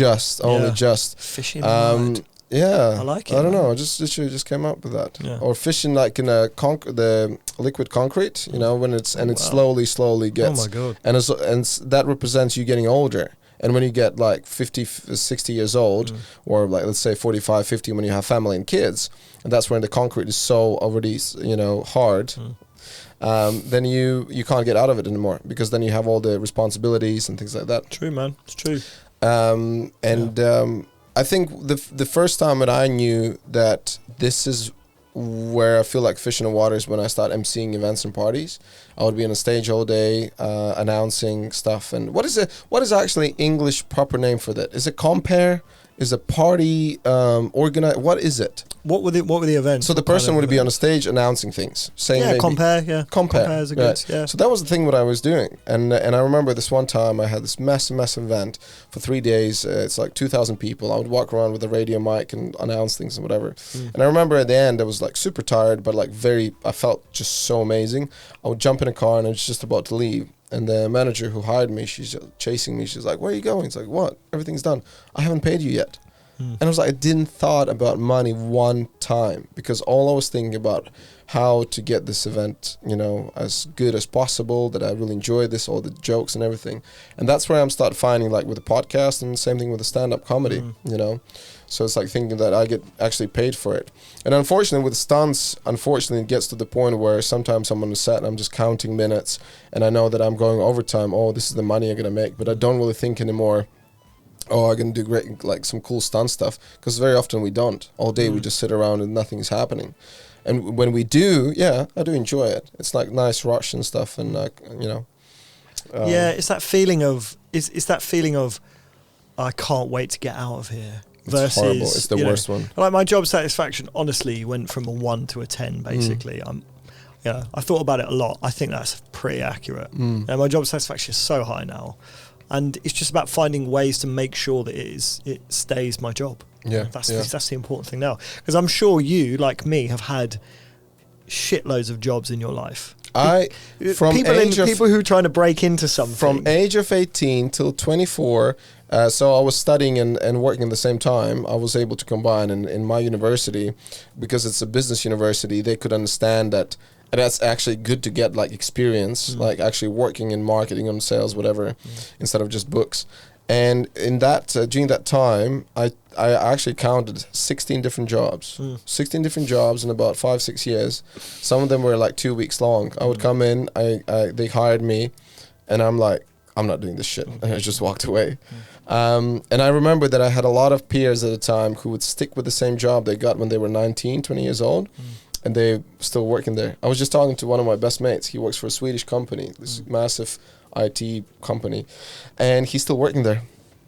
I think it's been like 15 years. Wow. He's working in the same company. Well, he's found what he wants though. I just hope, because a lot of them, they're so convinced that job is not supposed to be fun. That this is how you live, and this is, because a lot of parents say like, what my dad was saying, like, what, job should be fun? No, it's true. To pay bills, bitch. Yeah, that's true, man. I mean, some people are aiming for a good work-life balance, right? They want the balance. They want to be able to go to work. Someone is in charge of work, right? They're not self-employed or anything like that. They're going to a business, and there are loads of people invested in that business. It's security, right? Yeah. Someone's in charge of that business. You go, you turn up for work, you do your job, you go home, and you can switch off. And then they can go and do whatever they want in the evenings and on the weekends. That's a good balance for them, right? And they think that's their time. That's me time now. And then some people, they want to, like you and I, have passions, right? And we want to make those passions our job. Some people don't.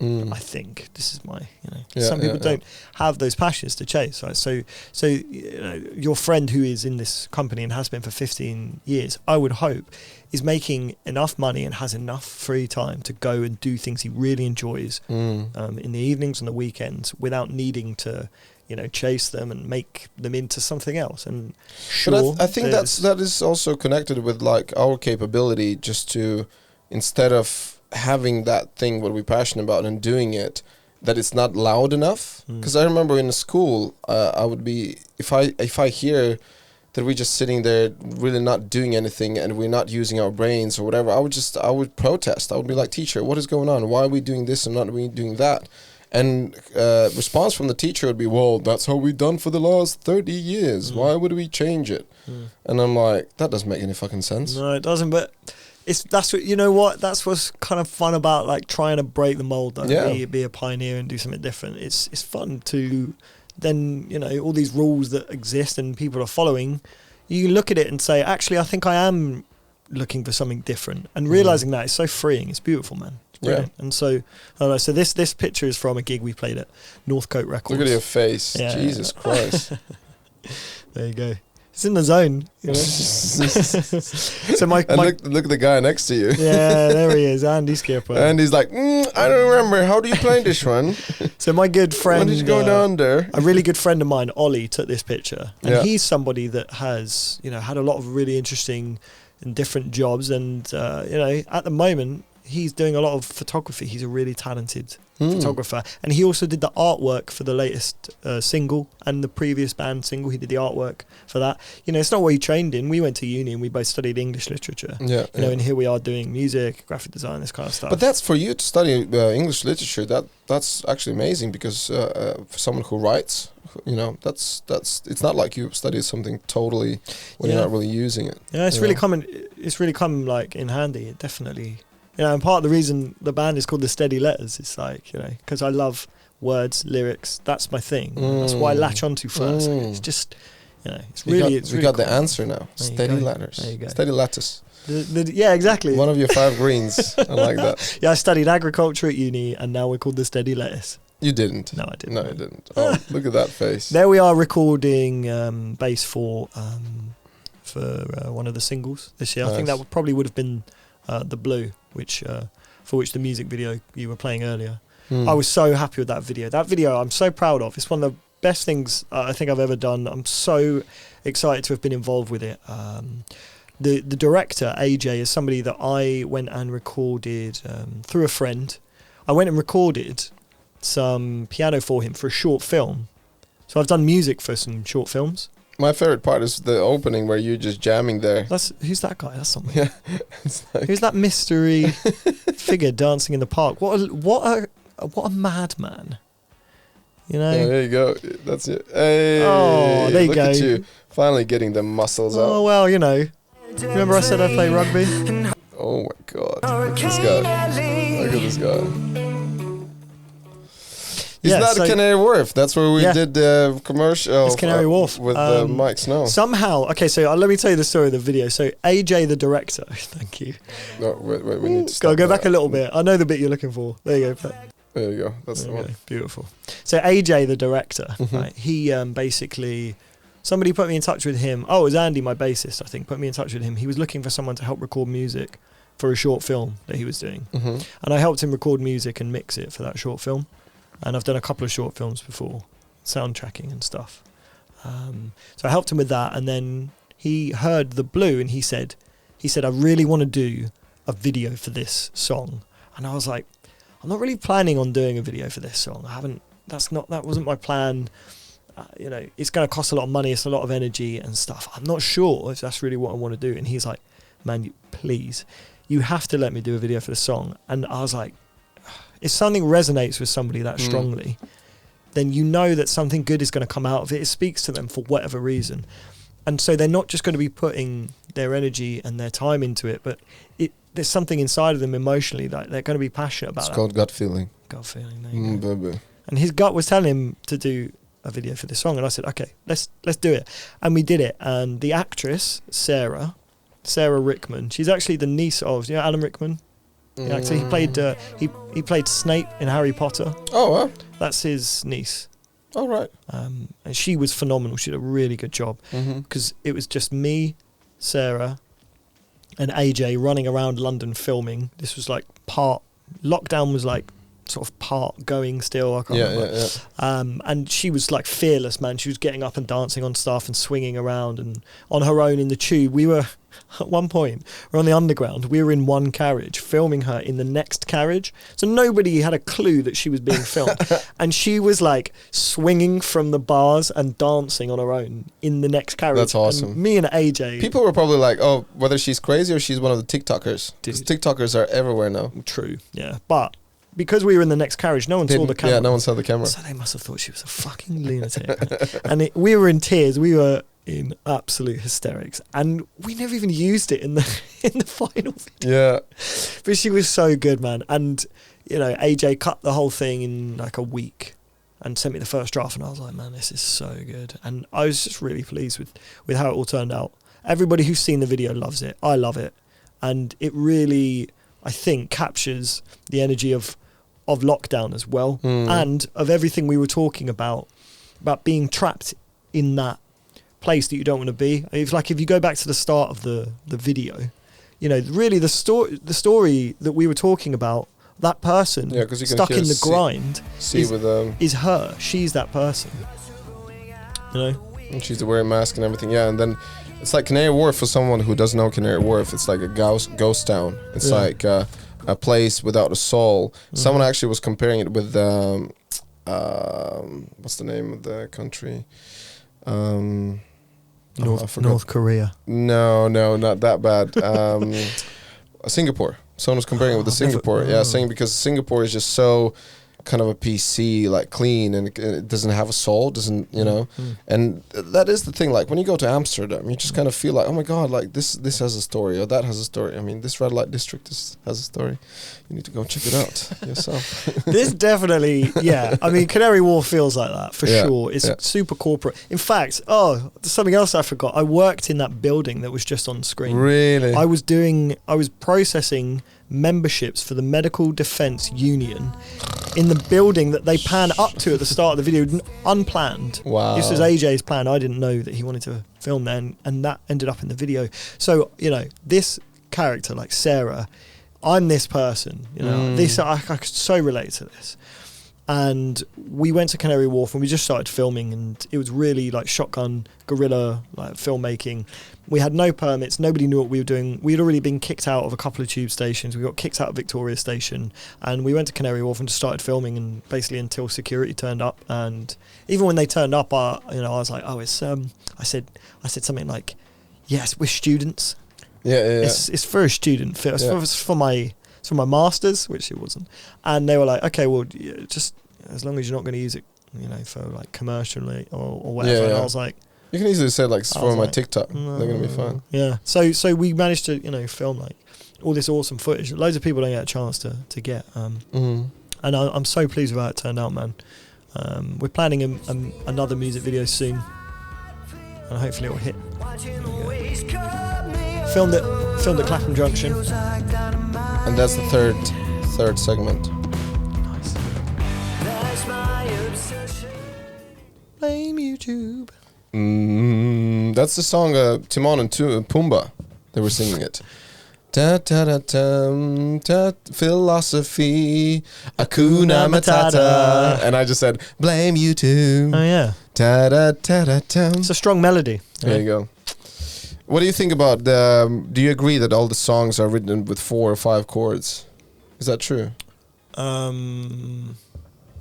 don't think there's no, I don't. I just don't like blanket rules. You know, when someone says this is the rule of music, you just want to break them. Well, when somebody says, okay, here's how you do music. Yeah. Okay, just write a 3-chord song. Don't get worried about this or that. Don't get bogged down in, you know. And then of course, somebody will release a song that's absolutely phenomenal. That's a 6-minute jazz fusion. You know, and everybody goes, oh, well, that's fine. They can do that.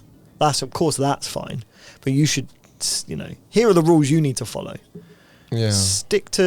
Make your song less than 4 minutes. Get to the chorus as quickly as possible. Make sure there's lots of hooks, all this kind of stuff. It's like, Yeah. How long is Rhapsody? How long is Bohemian Rhapsody? It must be like 8 minutes long, right? 9 minutes. There you go. Something like that. That's how you do it. That's how you do it. We spoke about a lot of different things. A lot of them were not really... they were just from everywhere and anywhere. Yep. You mentioned that you just got your master's degree. Tell me more about that. So, like I said, well, somebody suggested to me, oh, look, I'm working at this place. So a friend of my parents was taking up a lecturing position at this place called Tile Yard to teach music marketing, but they had Tile Yard has a whole sort of range of stuff that it does. Music marketing, music production, songwriting and the business side of things. But basically what it is, right, is a huge complex of all these different music businesses. So like there's labels, there's management, there's artists with studios there's companies that make music software and plugins, there's all these different kinds. And so what they did, they started an education department because they realized that if they were to do that, the people that study there would get experience and access to all of these amazing companies, basically. What's the name of the place? Tile Yard. Tile Yard. And where is it based? King's Cross, yeah. So this guy said, look, you should check out this master's. And I thought, I'm not qualified to do a master's in music production.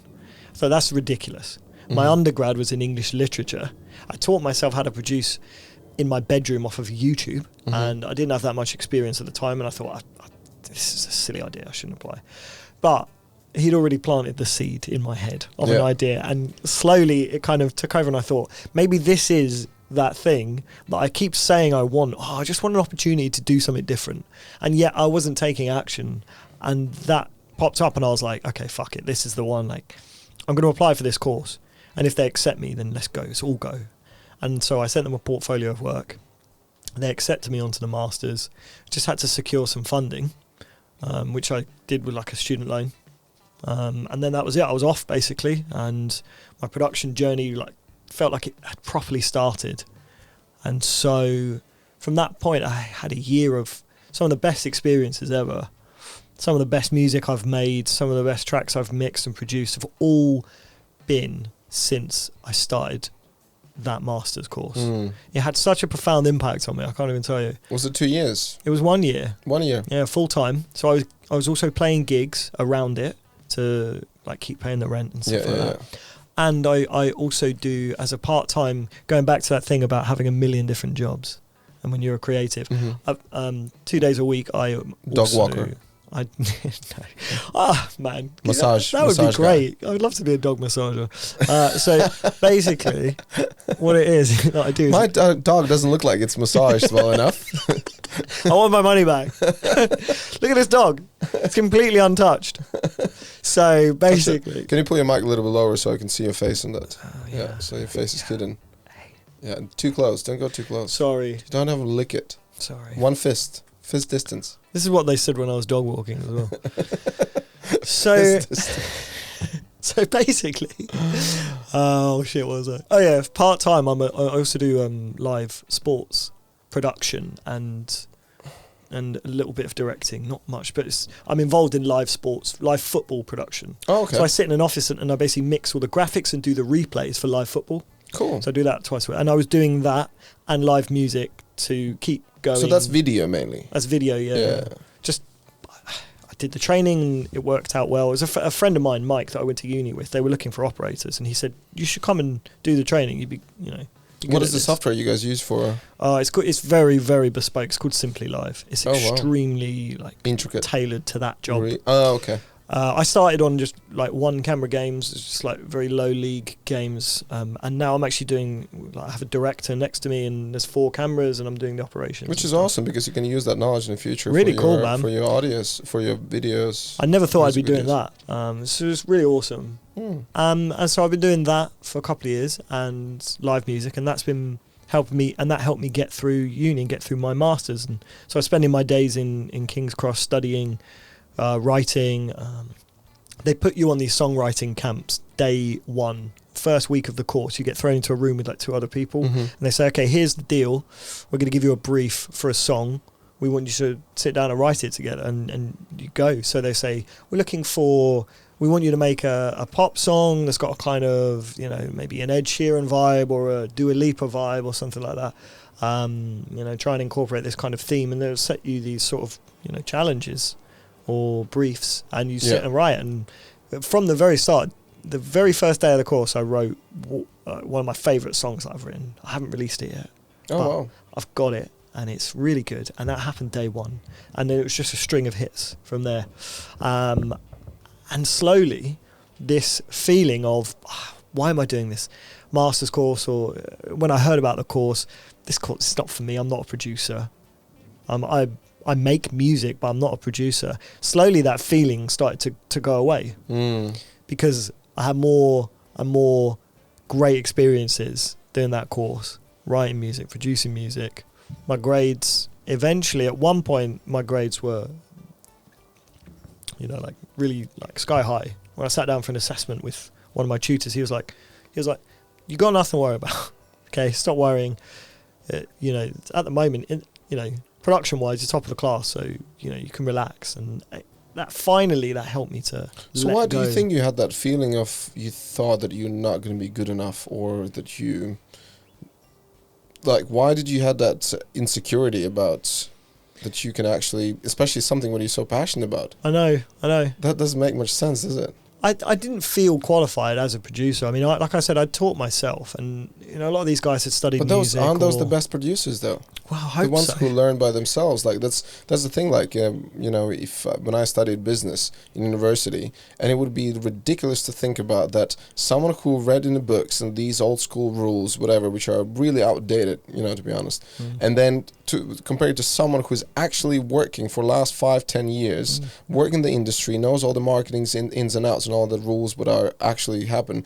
And then to compare them I have the education. This thing, it's just comes from such an ageist concept. Then back in the days we thought, university is everything. No, fuck, it's not. No, it's not. It's university and school in general just make people to follow blindly and just kind of, that's what it is. And remember information for a very short period of time. Because most of the cases we just get prepared for the test and that information is out. But if you've done it and used it, on whatever projects, that information is going to stay in. Experience is king, man. 100%. Yeah. If you learn a new concept, whenever I learn a new production concept or I get my hands on some new software, the best thing to do is to sit down immediately and start using it. Yeah. Start producing with it. And, I've had the opportunity to produce tracks for lots of different people. I did a really cool singer-songwriter when I was at uni called Gus. I did a track for him that was like a pop kind of R&B sort of vibe of, I've done band stuff, but the only way that I can get my head around it is to sit and do it. Just do it, and then you figure it out. Yeah. Why did I have that feeling? I don't know. It's a fear, probably a fear of failure, or fear of not fitting in, or having, I'm sure, I know a lot of musicians relate to the feeling of what people call imposter syndrome. Oh yeah, I heard about that quite a lot. It must come up all the time. Yeah. Because people feel it very strongly. Well, you see, I have utmost respect to people who think that they're not, they come across like they're not very sure if they're very good, but they actually are freaking amazing.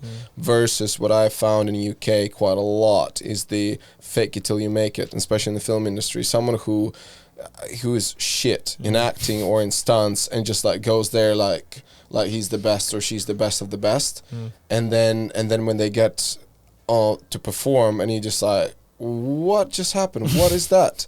According to what she or he was saying, it felt like you're the bomb, but you're actually horrible. And this is the thing. And so that's why I remember I met this one guy. He was like, fake it till make it. If you look up on Google, his picture is going to come up. It's a definition of it. And then nowadays I just look at him like it's like a joke. Like whatever you say, it's just, it's a matter of time and people are going to figure it out. I'm sure in some capacity that would apply sometimes. Fake it till you make it. I don't know. I never really got that as a philosophy. I just thought, no, why don't you just make it. Yeah. I'm the same Put the way. hard work in, I'm the yeah. same way. I'd rather people say me the truth, like how it is. I learn from my own mistakes or learn from other people's mistakes. Doesn't matter. But just to say to someone like, "Oh, I'm amazing in this," no. Like, what is the thing? I will try to do my best, and then you say, and then you decide. Was it good? Was good? Happy? Awesome. Let's move on. Kind of thing. Yeah, you want to. It's just a mentality. And everybody wants to work with someone who's switched on, knows themselves, is cooperative, and is willing to learn from their mistakes. 100%. Very important. And humble. And humble, man. Yeah. Boom. Exactly. That's the biggest one. So yeah, I had that experience of, okay, you know what, I can start to let go of some of these feelings. It's okay to push myself further in this field. I really feel like there's a lot of success for me here. Here's where things get interesting, right? Mm-hmm. So, and I'm not even going to talk about lockdown, because as interesting or uninteresting as that was for all of us, that came in the middle of my course. But actually, I spent a lot of time at home producing. Mm-hmm. So I had just enough of a setup at home that lockdown didn't stop me from making music. And I got to stay in, I was getting grants from the government, albeit small ones, but still enough that I could say, do you know what? Okay, the whole world's on pause. I can stay at home and I can produce music. And then what happened was, it came to final assessment time at uni. I worked really hard on our final project, which is basically a whole album of music. That was the final project. And I decided to submit music under different personas. So I did band music, I did a solo track, I did one where I was the producer, did one where I was the writer, all these different styles. Right? So you take different roles, basically. Exactly. So to understand how the whole thing works, yeah. And experiment with that. And basically I did that. I was late nights, early mornings, mixing these tracks, and I was really pleased with how they came out. Then I handed in my dissertation, and then what happened was I got tinnitus. I don't know if you know what tinnitus is. Tinnitus or tinnitus? Tinnitus, same thing. Yeah. What is it? So ringing in your ears. Oh shit. What it is officially, the official definition is basically it's an auditory experience, but without any external stimulus. Mm-hmm. So there's nothing making it any sound, but you're hearing sound. Mm. And people experience it differently. Some people get ringing in their ears. Mm-hmm. Some people get humming, whooshing or rushing, whispering. I get like pook pook, pop pop, that kind of thing in my ear once in a while. Yeah. Yeah, like literally, like especially if I lie down on one side, I get like this kind of weird like pop, like almost like pulsating noise, and then like it your disappears. Yeah, almost like that. Well, there's a form of tinnitus called pulsatile tinnitus, which is like heart follows your heartbeat. So that is basically what happened was I started to get bouts of tinnitus. Mm-hmm. So what would happen is I would hear ringing in my really high pitched whistling, and it was really alarming and it was really loud to my ears. Wow. It came out of nowhere, it felt like. And so all of a sudden I was dealing with something affecting my ears. The only thing that I'd really thrown myself into for the last couple of years was suddenly in jeopardy, and I was dealing with a real crisis because I didn't know what the fuck to do. I went to the doctor. I went to A&E at Chelsea Hospital. I went to an ENT, all these people who I thought might be able to help me, and the answers just were not forthcoming. The GP was useless. Basically said, call back in 6 weeks, it should go away. Let me guess, you found the answer on Google. No, I did. Well, I found some things from Google, but in the end, what actually helped me was speaking to the Musicians Union, Mm-hmm. who put me in touch with a charity called BAPAM, which is the British Association for Performing Arts Medicine, Mm-hmm. right? Now, at this point, I've got constant ringing in my ears. It's 24/7. Wow. I don't know what it is. I don't know what's caused it, and I have no idea what's going on. And I'm getting absolutely no help. I'm trying my best to try and contact people. The GP is not helping me. I have no idea where to turn. I was completely lost. I spoke to BAPAM. They assessed me and they said, okay, here's the deal. We're going to put you through a referral system. Go and speak to these charities and try and get some funding from them to go and get medical treatment. So I did that, I went through like the applications process Mm-hmm. for a bunch of different charities who agreed to pay for me to go to Harley Street in London to get hearing therapy. So I had a whole bunch of tests done on my ears by a really amazing guy called Jordan, who's an audiologist, Mm-hmm. who basically sat me down and said, okay, here's what we're going to do. We're going to test your hearing. We're going to test the physical aspects of your ears, the inner ear pressure. We're going to look at all the tiny microscopic hairs in your ear that pick up sound and find out what's going on. Tested them all to make sure there's no physical damage, right? And when it was established there was no physical damage to my ears, basically what the task then became was how to learn to live with tinnitus. Wow. Because the thing about tinnitus is it's not very well understood at all. Mm-hmm. In terms of medicine and the medical profession, tinnitus is very much in the dark ages. You can't always pinpoint a cause and you can't always pinpoint a solution. And a lot of people, once they get tinnitus, have tinnitus for the rest of their lives. And it's then about learning to live with it. Wow. So all of this information came to me very quickly in a short space of time. And I was really struggling to deal with all of this emotionally. And would it happen during the day or during the night as well? Were you trying to sleep? Constant. It doesn't matter. So you wake up, you fall asleep. Constant. It's the same. Wow. And How would it sound? Can you make how would it? the way I would describe it is, there's a couple of ways. I don't know if this is still relevant, but do you understand like the sound of when you turn on a television, particularly an old television? Yeah. It's extremely high pitched kind of electrical whistling. Mm. It's kind of like that. Or you might understand this. If you get hit in the head, because you look like you've been hit in the head a lot. If you get hit in the head, Thanks. Isn't that the similar thing? But in films they try to show the explosion, like on Saving Private Ryan, explosion, and it's just like that kind of thing, and you just look around and okay, exactly. yeah, Exactly, but it's super high pitched. super high pitch. You know, it's not even a frequency that I would be able to see. Maybe you're turning into dog.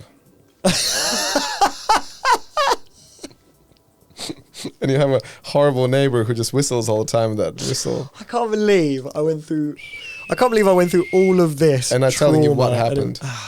This is what you. This is and what nobody told me Come to the Dr. RENARS. that I was turning into a fucking dog. Are you turning into Wolverine? That would be so much cooler than what's actually happening. Yeah. Which is 'Cause probably look, the hair is there. You're gonna be the first ginger Wolverine. everybody's got a little bit of ginger in their beard, right? I think. No, only ginger people. You and Mike. No, that's not true. That's not true. I've seen it. They're trying to hide it, but I've seen Is it on beard or somewhere else? most people. What, on me or other people? So, what happened was, I basically then had to go through the process. Stay fist away. Now you're almost kissing that microphone. I just wanted to. I don't know. It's like. In a moment. What happened? Yeah, I know. So what happened was I had to go through the process of dealing with having tinnitus and learning. The objective then was to learn to live with tinnitus. Yeah. That was what the objective then became. So I finally had some semblance of an answer. It wasn't an answer of here's what's happened to you, because tinnitus can be caused by lots of different things. Loud noise exposure over many years. Some people get it from a traumatic event, like you said, like a bomb going off or something like that. They might get tinnitus and it might not go away. An infection in your ears. There's all these different reasons that the nerve endings in your ears that send the signals to your brain to tell you there is a noise happening. Something fucks up, or they fail, and it just sends noise constantly. So, and so I was like, okay, well now I know that this is something that I have to learn to live with. So at least I have that answer in some respects. And now I can start to deal with it because I can accept it now. And so then the process became, okay, am I going to be able to work in music? Am I going to be able to continue to produce? Will I be able to do my job if I have tinnitus? And that's what it became. And since then, I've spoken to an awful lot of people who have tinnitus. I've heard a lot of stories from music producers, musicians, who have tinnitus. Because the funny thing is, of course, I thought at the time, my attitude was, this is the worst thing that could have possibly happened. Of all of of my bodily faculties that could have failed, why did it have to be my ears? Of everything, the only thing that I care about at the moment is this, new found aptitude I have for producing. I'm super fucking passionate about. I love it. And all of a sudden it's been taken away. And so, I was dealing with that on an emotional level of trying to accept the fact that I would have to do that. And I finally was able to start to work with this audiologist and start to understand that that's what I had to do. And of course, of all the things to fail for a music producer or a musician, thinking about it, the most likely thing to fail would probably be your ears, because you're using them every day. If you're on stage all the time, super loud. A lot of musicians have those issues. So wait, is this what is still happening with you? Right now, I have to, still have tinnitus. How long it's been now? It's been nearly a year now, I think. Jeez. Do you still feel like that impacts you a lot, or are you? It's been a journey. It's a journey, and most people with tinnitus will call it exactly that. It's that journey of first you have to. First, there's the kind of the shock. Like people talk about the 5 stages of shock, anger, denial, bargaining, acceptance, or something like that. So first, there's all of that. That's like my sex life. Yeah. All in one night. Bargaining. I will give you finally, this. I will give you this. Acceptance. If you'll show me the left booby. Oh, wow. That is specific. Just the left one. Just the left one. That's all I need. Wow. Yeah. Well, I'm always trying to put a little spin of humor on any kind of, I think that's really important. That's kind of... But do you have anyone who said that it just all of a sudden disappeared? Can it just disappear? What the most common outcome, or the best one to aim for, is called habituation, where you habituate it. You get used to it, and eventually you start to tune it out. It becomes background noise, right? Something that somebody said to me, which has stuck with me, which I think is a really, really good analogy. Analogy. Very good one. Is right now you could probably see your nose in your vision. Right? If I point it out, you'll notice it. But after a while, you'll forget about it, and you won't process that information. It will just go away. It's not going to bother you. Right. The goal is the same with tinnitus, is that yes, it's there, but it's there all the time. And eventually you should get used to it, and your brain will make it part of the background noise. That's not to say that it's going to go away. If I look for it, it will be there. Have you looked into any kind of maybe untraditional approaches like meditation or anything I actually do a lot of meditation anyway. I really enjoy meditation. It's helped me with a lot of things in my life to force me to create space and relax, basically. So meditation does help, and there's very much a Zen approach to tinnitus. It feels very much like that. It's mindfulness is pretty much the key word, because what you have to do, just like when you meditate, and I think you probably understand this because you said that you were interested in Buddhism, right? Yeah, well, I was kind of joking about it, but the idea of, I think the Buddhism is just so open to, it's more about like, as long as everyone is happy, the karma, just be happy kind of thing, right? And meditation, mindfulness, be centered, all those kind of things. Probably the closest to that is, for me, I do cold baths and I do like saunas, cool. and when you get out of sauna, go to cold bath, and then you get out and you just feel like all your body is vibrating. I think that's the closest, like I would say, like I feel just kind of into different realm and amazing experience. A lot of what mindfulness is focused around is, again, back to acceptance. So, people do it when they deal with their thoughts. The point of meditation is to try and clear your mind, right? But the only way to clear your mind is to first assess what's there and what thoughts are happening and what emotional state you're in. And it's all about non-judgmental observation. Yeah. So you observe it, you say, these are the thoughts I'm having today. This is the emotional state I'm in today. Cool. I'm just going to observe it. I'm not going to make any judgment about it. I'm going to try to change it. I'm just going to accept it. And it's the same with the tinnitus. It's like, it's there and I accept it. And once I accept it, I can move on and start to do other things. But when you start to fight it, if you resist it, that's when it causes problems, because it's not possible. It's outside of my control. Yeah. And if I try to change it, I'll exhaust myself. and I'll just pay more attention to it, and it will distress me more. That's with anything. It's, example of you in a bus for next 3 hours sitting next to someone who's quite annoying. So whether you go get up and start a fight or whatever, but if you realize that actually it's not going to help much, you just kind of pretend that it's not there and just move on with it. I mean, I don't think it's the best example, but... No, do you know what? There was someone sitting behind me on the train on the way here, and they were watching videos on their phone, and it was the kind of shit... It was like stereotypical and annoying. They were watching videos where people were, like those old Budweiser adverts where people are like, "What's up?" They were watching those, and I was like, this is almost like a sketch. This is like a fucking comedy sketch where someone's watching the most annoying videos possible. I have such hard feelings towards those people, and I'm just like, put their fucking headphones on. Can't stand I those. agree. Or someone who's on the phone really loud. Probably the best example is like in London, get on double decker and you just get in the back and you said, "Oh, no one is here," and then comes this lady who has the burqa. And it's like a self-made hands-free thing. She just sticks the phone in there and just go la, la, la, la, la, la, like really loud, and you're just like, oh my god. I mean, there was a guy on the train to work the other day just chatting away to his mate, and like it's fine, obviously.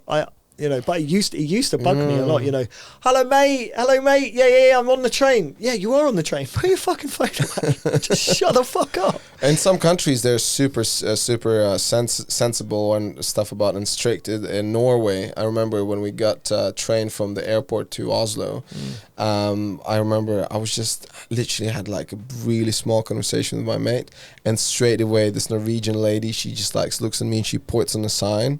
No talking. Oh wow! Like straight away, wow. And I know I was not loud at all. I was just kind of like, "Oh, look at this! It's good, nice." And then I'm like, I totally respect that. This is and that's just like people. It's the people. See, tinnitus is that annoying kid on the bus, right? Because that's a good allergy. It's outside of your control. It's a good allergy. I love that. Good allergy. It's a great running joke. Well done. It's outside of your control. You can't do anything. Yeah. You can't. If you stand up and tell them to shut the fuck up, it's probably going to get worse. Or you can't, because the best path is to accept it and realize that it's okay. It's not going to ruin your day if you don't let it. And if I don't let tinnitus take over my life, control me emotionally, ruin my day. I think two things you can learn from that. One thing, you can learn how to deal with crap in your life, and you're not losing your cool. Another one, listen, you always got music in your ears. Turn it up.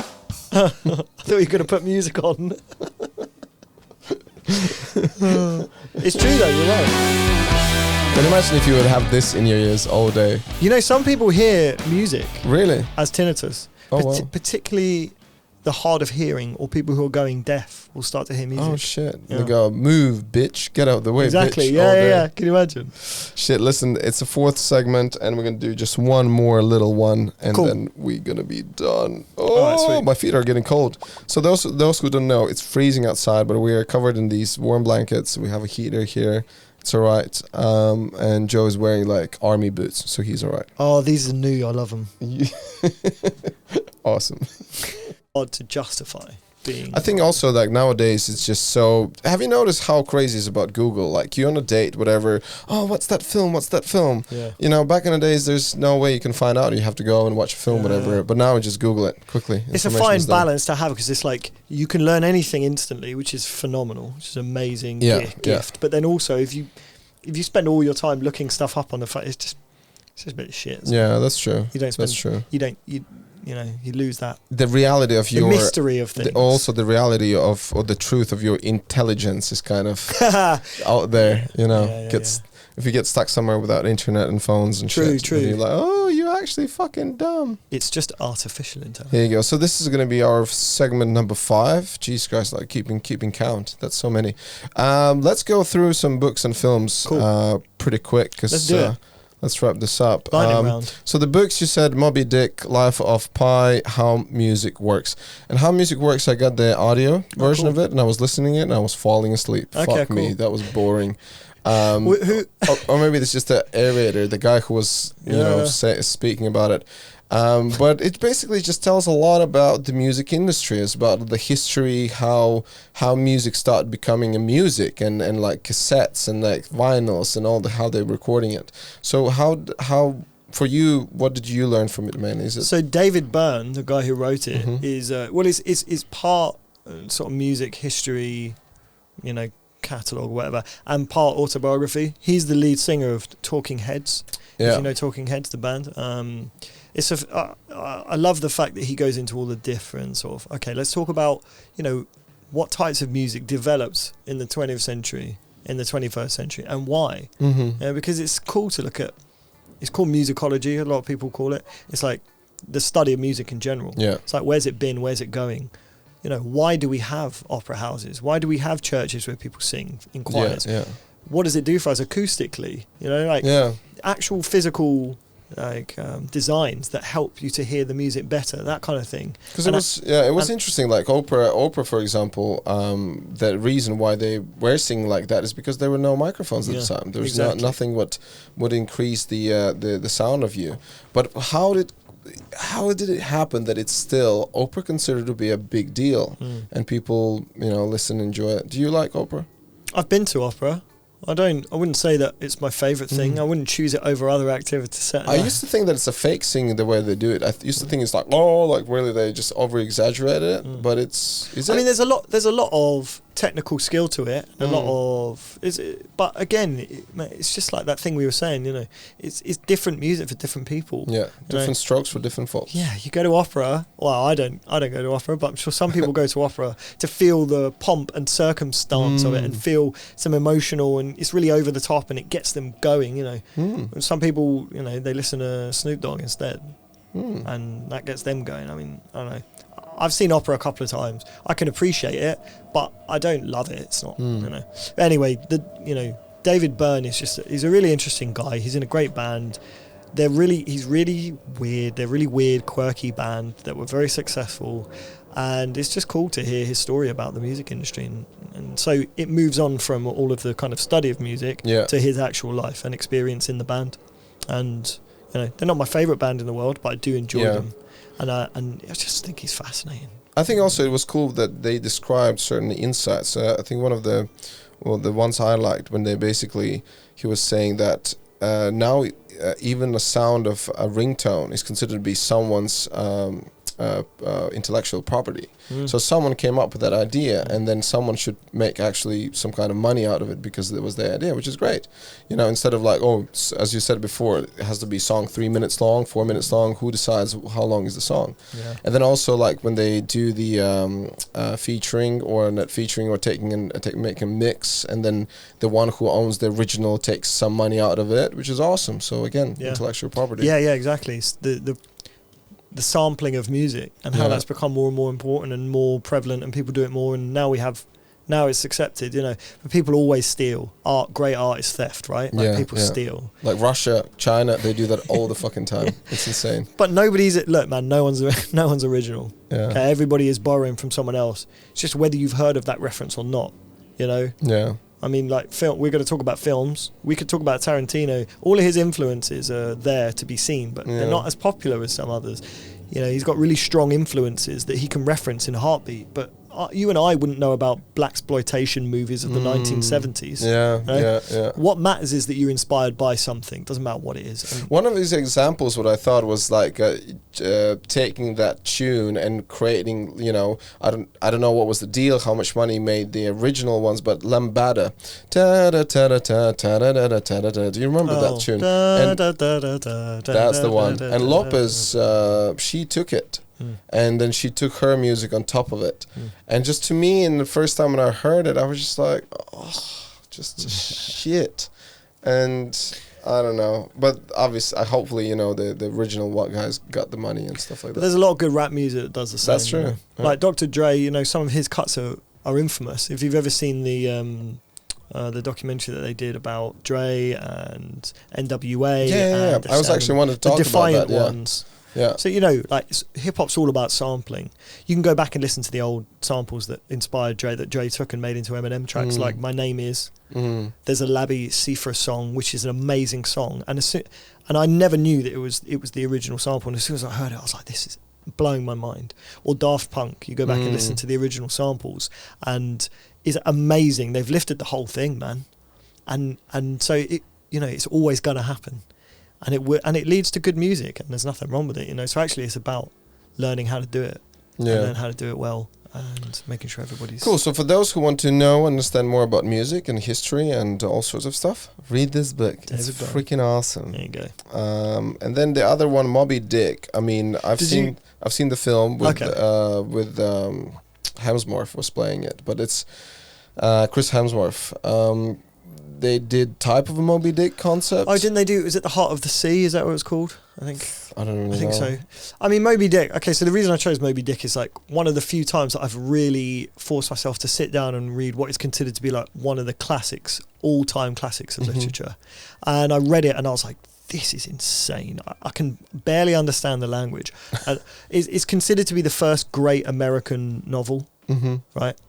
And you can see that because like it's so early as a novel. It's so early on that halfway through, Herman Melville just stops and does a whole chapter about the anatomy of whales. He talks about, here's a sperm whale, here's what a sperm whale looks like, here's a humpback whale, and here's what they live, and blue whales, and talks about like the fin and the mouth and the anatomy of it, and ambergris that they really want to get out of the whales, and it gets turned into perfume. Like, the novel was so early on at that point that he didn't even know how to write a novel. And he just put a biological like whale chapter just in the middle of this story, you know. And it's so weird and undeveloped that I love it. I think it's brilliant. Yeah, I need to. That's on my list. I need to read this. I didn't have time to prep and to. It's read hard going though, man. books. It's hard going. Yeah, that's one of the other reasons I was proud. I was proud just to finish it.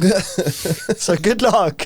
I will do audio version if I will do it. Yeah. And then we had the Life of Pi. Yeah. I mean, I haven't read the book, but the film is fucking awesome. Yeah. I love it. So did you see both? I haven't seen the film. I've read the book. You haven't seen the film. So you've seen the film, and I've seen read the film book. like twice. Yeah. So that's really interesting, isn't it? Because let's share. What do we? So what? Okay. So no. Well, I'm going to ask you now. Yeah, you ask me.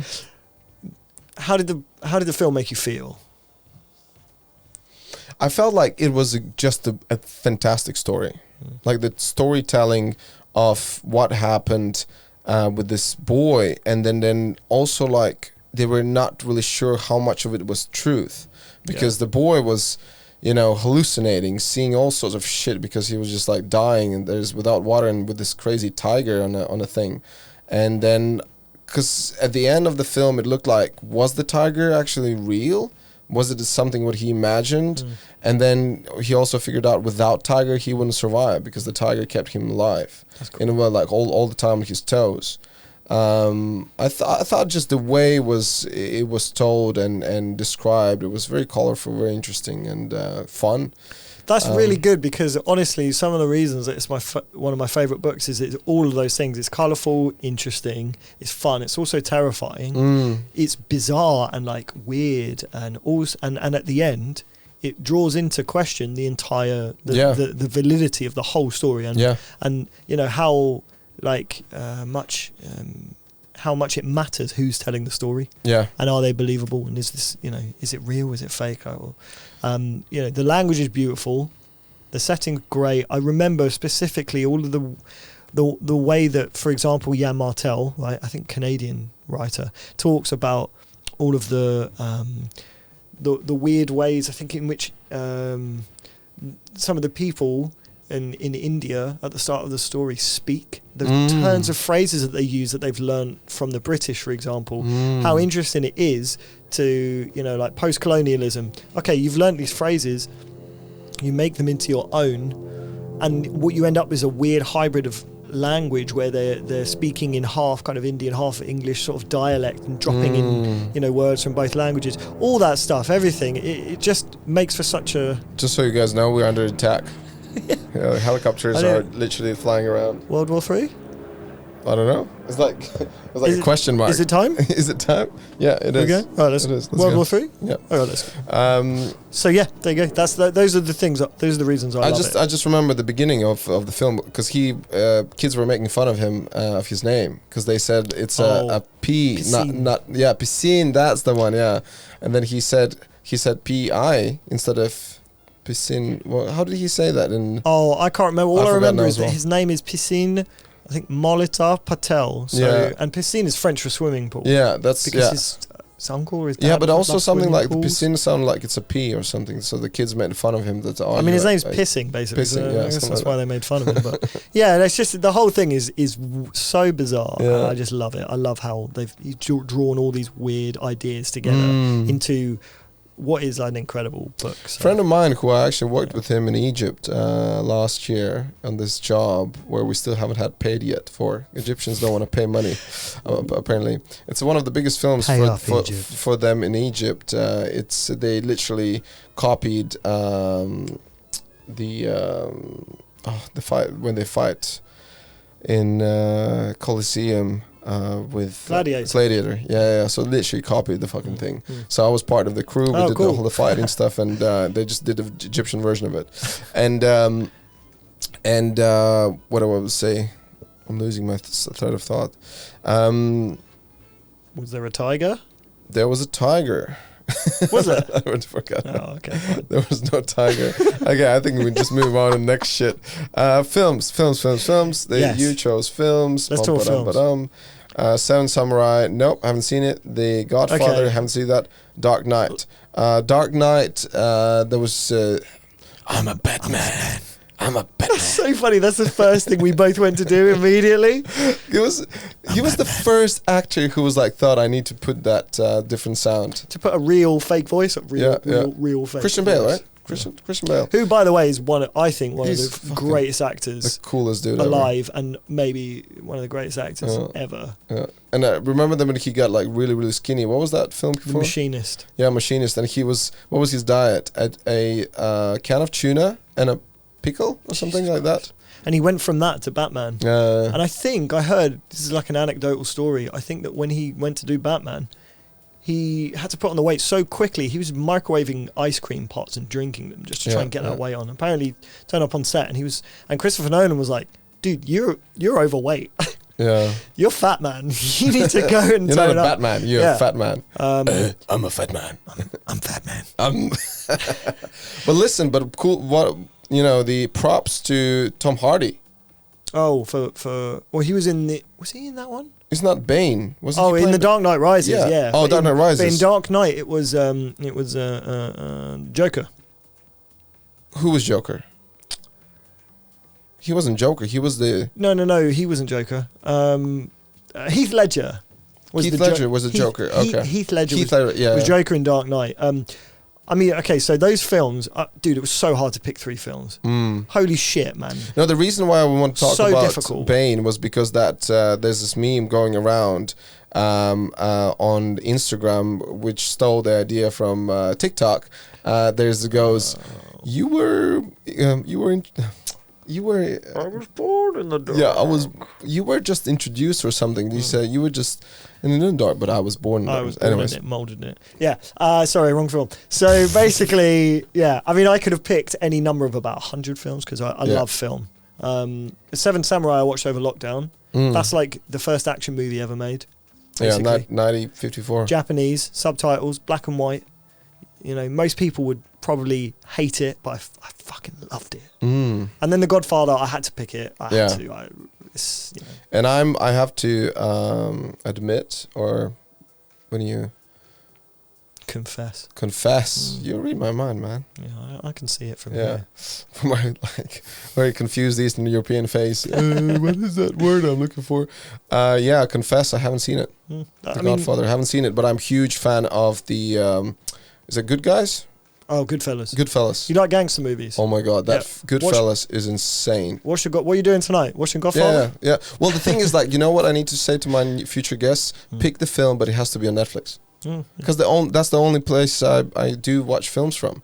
And then if I do watch from something else, I need to look up some YouTube weird versions of them. Or I mean, if you want, I'll send you The Godfather because you should watch it. Cause you can just send me the film. I'll buy you the fucking DVD, man. I Oh, don't care. shit. Everybody should watch it. It was so hyped when I watched it. Yeah. Obviously, Yeah. everybody says, "Oh, it could be the greatest film ever," and I thought it's never going to live up to that reputation. And still, somehow, it exceeded that expectation. What do you think about Raging Bull? I almost picked Raging Bull as one of my films. Because that's, again, one of the guests suggested Raging Bull. And I was like, again, one of those things I haven't seen. And, well, the reason why I haven't seen these old films because I was raised in Latvia. In Latvia, we wouldn't get those old films. We were growing up with Russian films. That's one of the main reasons why we haven't seen the classics. So, but now, obviously, we have an amazing opportunity to watch them and to get them. Dude, Raging Bull is amazing. But Raging Bull was just insane. Oh, you've seen it now? Yeah, I watched it. I watched it, and I was like, I couldn't believe that. So good. That the weird shit, this like what it represents and what it goes through, all these battles, and you start hating him because he's such an asshole and beats his wife and beats his brother and all that kind of stuff. But then you're like, oh, what are the reasons why he's getting that, and what he's going through. And the way it's shot, it's a Scorsese film. Yeah. It's crazy. Beautiful. Incredible. So incredible. So awesome. Okay, and people. Yes. I don't know any of them. Okay. Stuart Lee, Bo Burnham, and Jack White. 2 comedians, 1 musician, basically.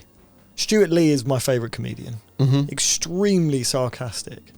Most people would not get on. Is that the guy with the dry humour? It's so dry that Does he wear a ponytail? It's unbelievable. No, not a ponytail. No. He's an English guy.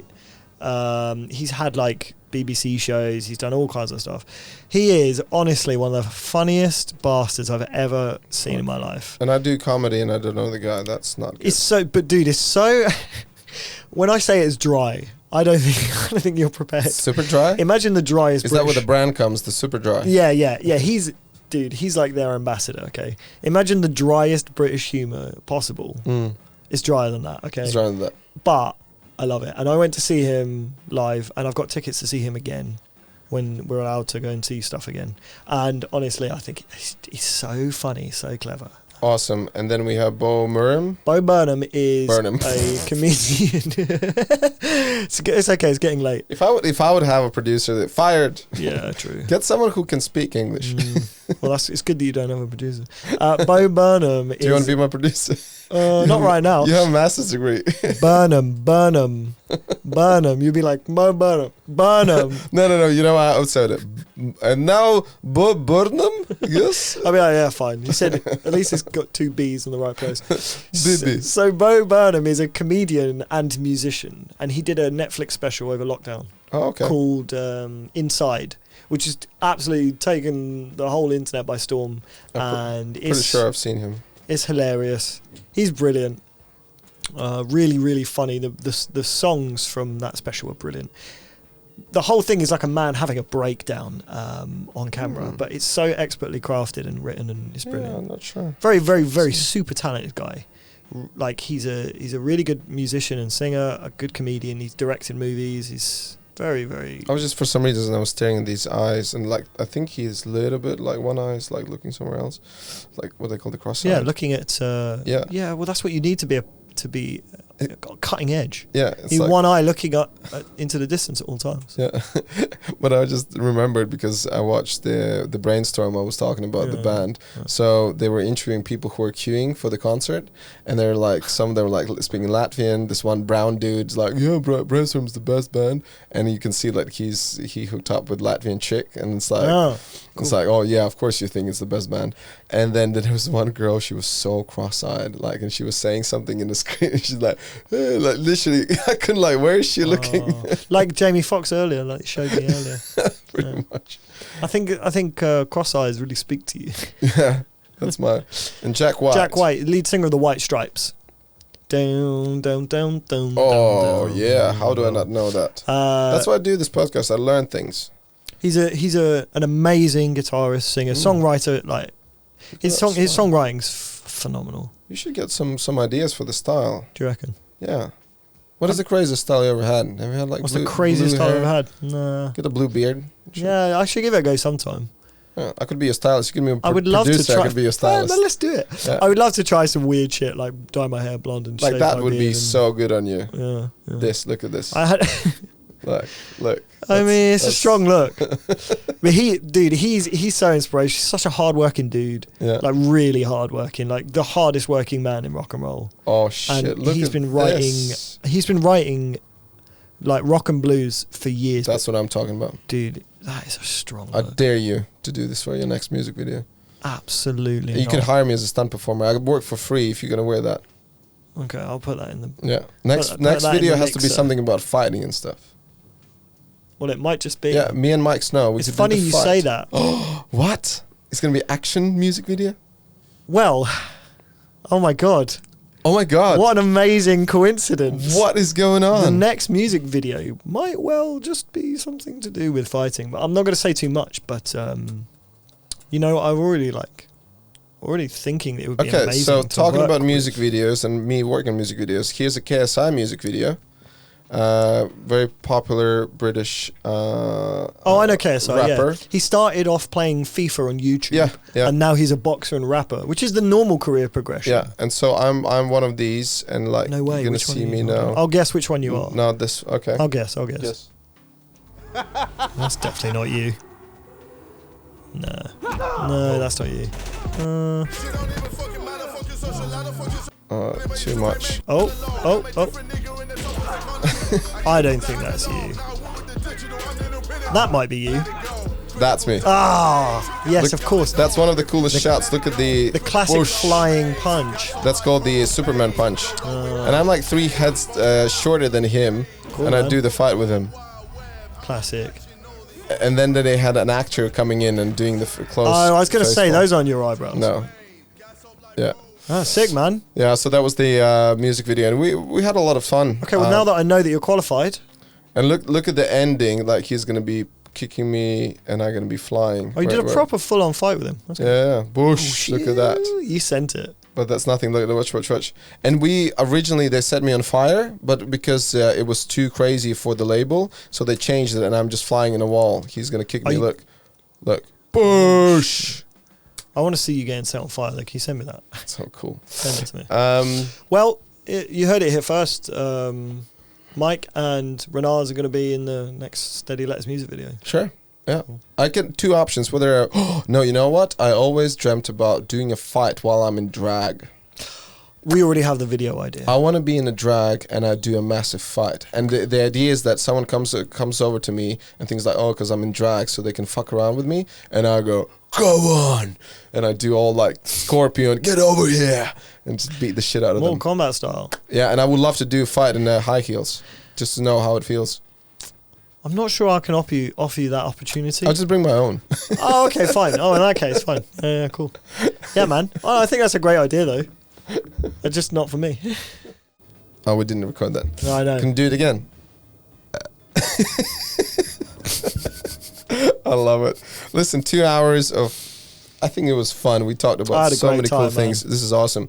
As an ending, I want you to share with some wisdom. I call it sharing wisdom sharing time. What would you suggest to people who are, not sure if they can do things what they really want to do? So, you had experience with that. I had experience with that. Yeah. I had a gut feeling. I just knew that if I gonna settle for this, whatever I was doing as in corporate stuff, I'm just gonna be unhappy. And I was afraid that I'm gonna wake up 60 years old alcoholic, because my dad was alcoholic, and it's such an easy way to escape, I guess, from things. And I just thought that, fuck it, I can't do this to myself. Yeah. What about you? So I think, like I said before, one of the main motivators for me was, would I rather fail or would I rather live with regrets? I don't want to get to a stage in my life where I think, if only I'd tried this, or I could have done this. We only get one shot, right? Yeah. And people always talk about regret, and people always talk about things like, this is, serious business, but You can see breath. Hey, this is a proof.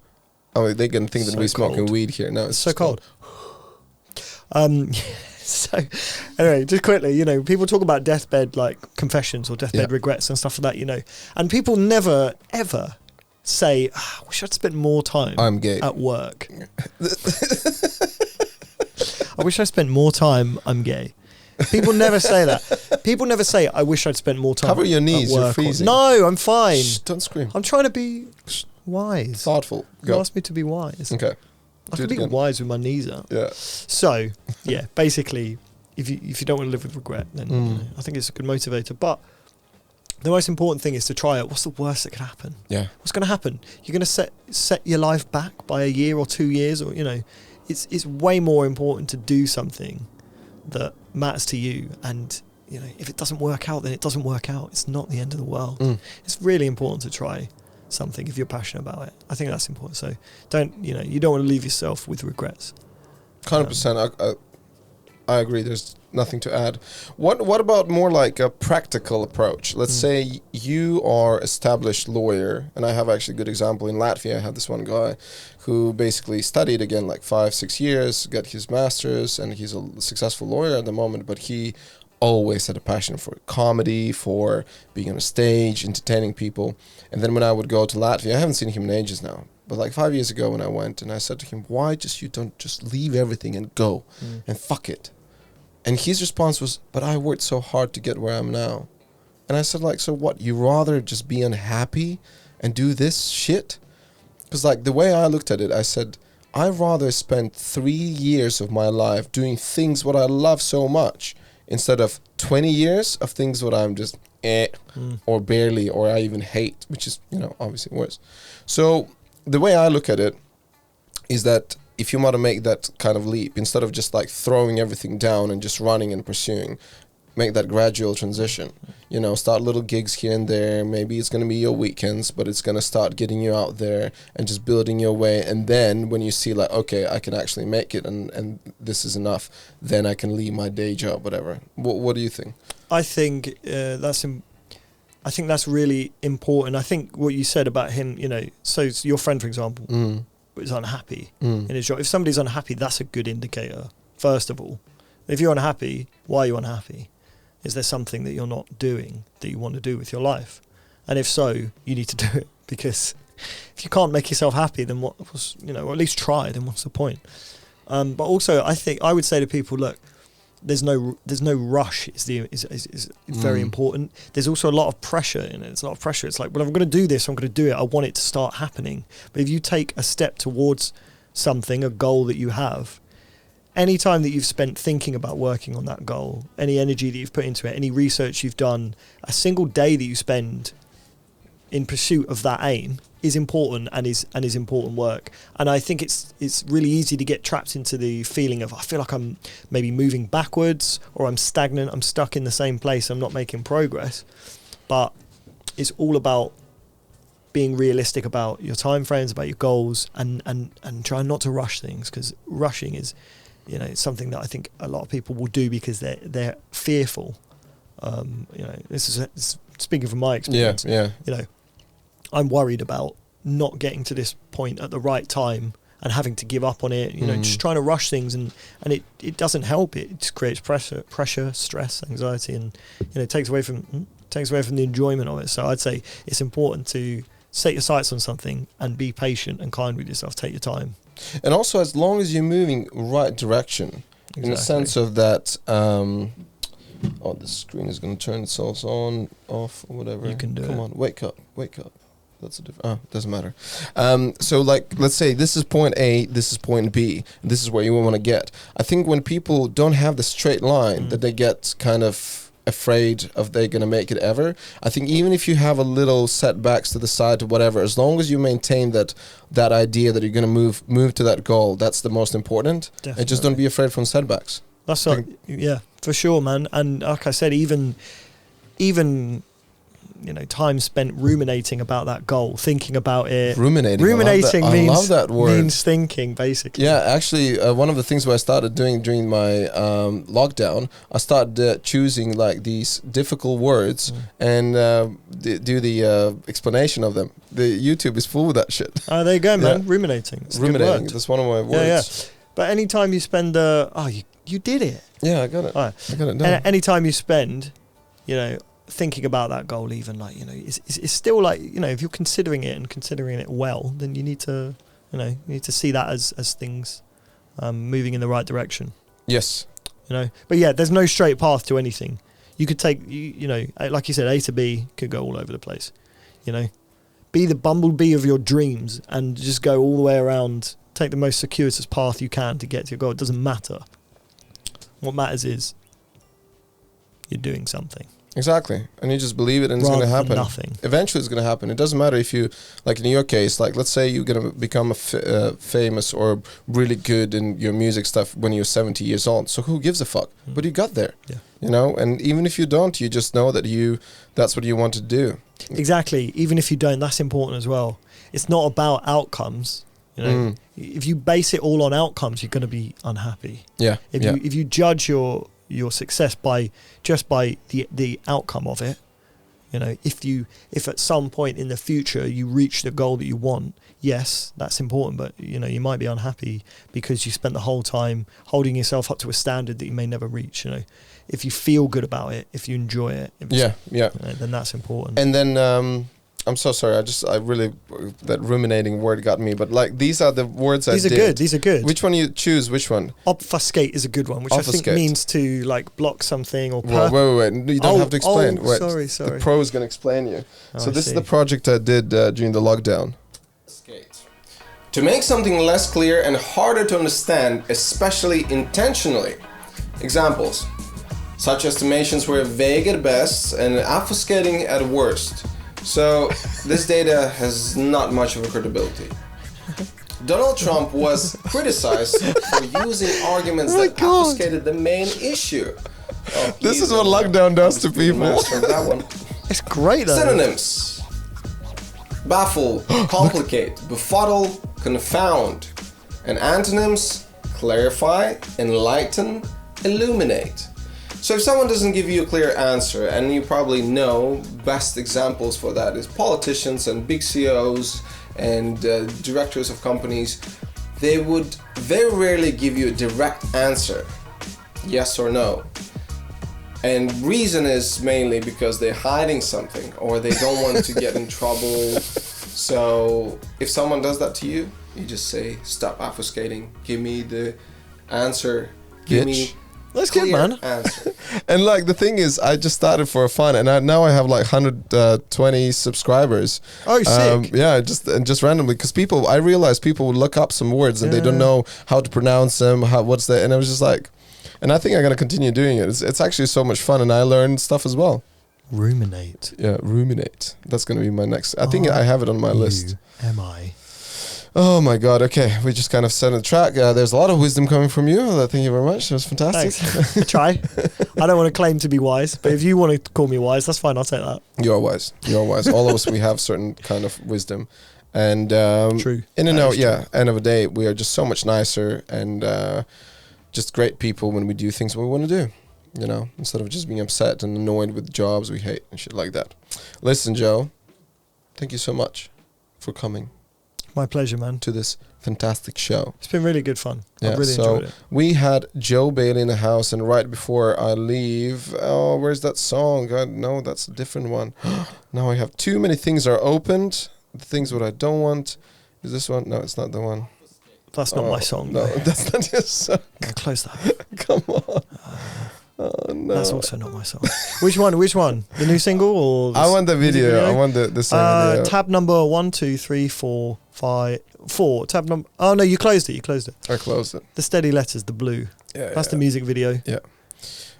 While I'm looking for it, do the shout-outs. Quick shout-outs. So my band is called The Steady Letters. Yeah. If you want to check us out, you can find us on Instagram.com/Steady Letters @Steady Letters. You can watch the music video for the blue, which is honestly, you won't regret it. It's my favourite thing that I've ever done. You can watch that on YouTube. We just put out a new single on Friday, so 2 days ago, called Paradise. Mm-hmm. So if you search Steady Letters Paradise on Spotify, then you can find us.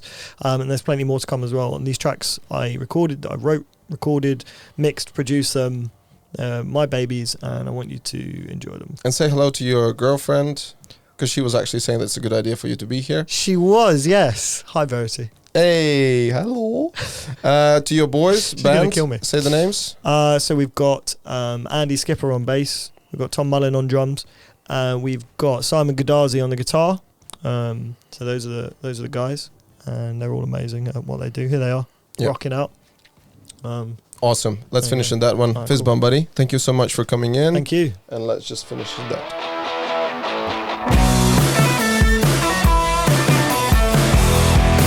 I love that riff.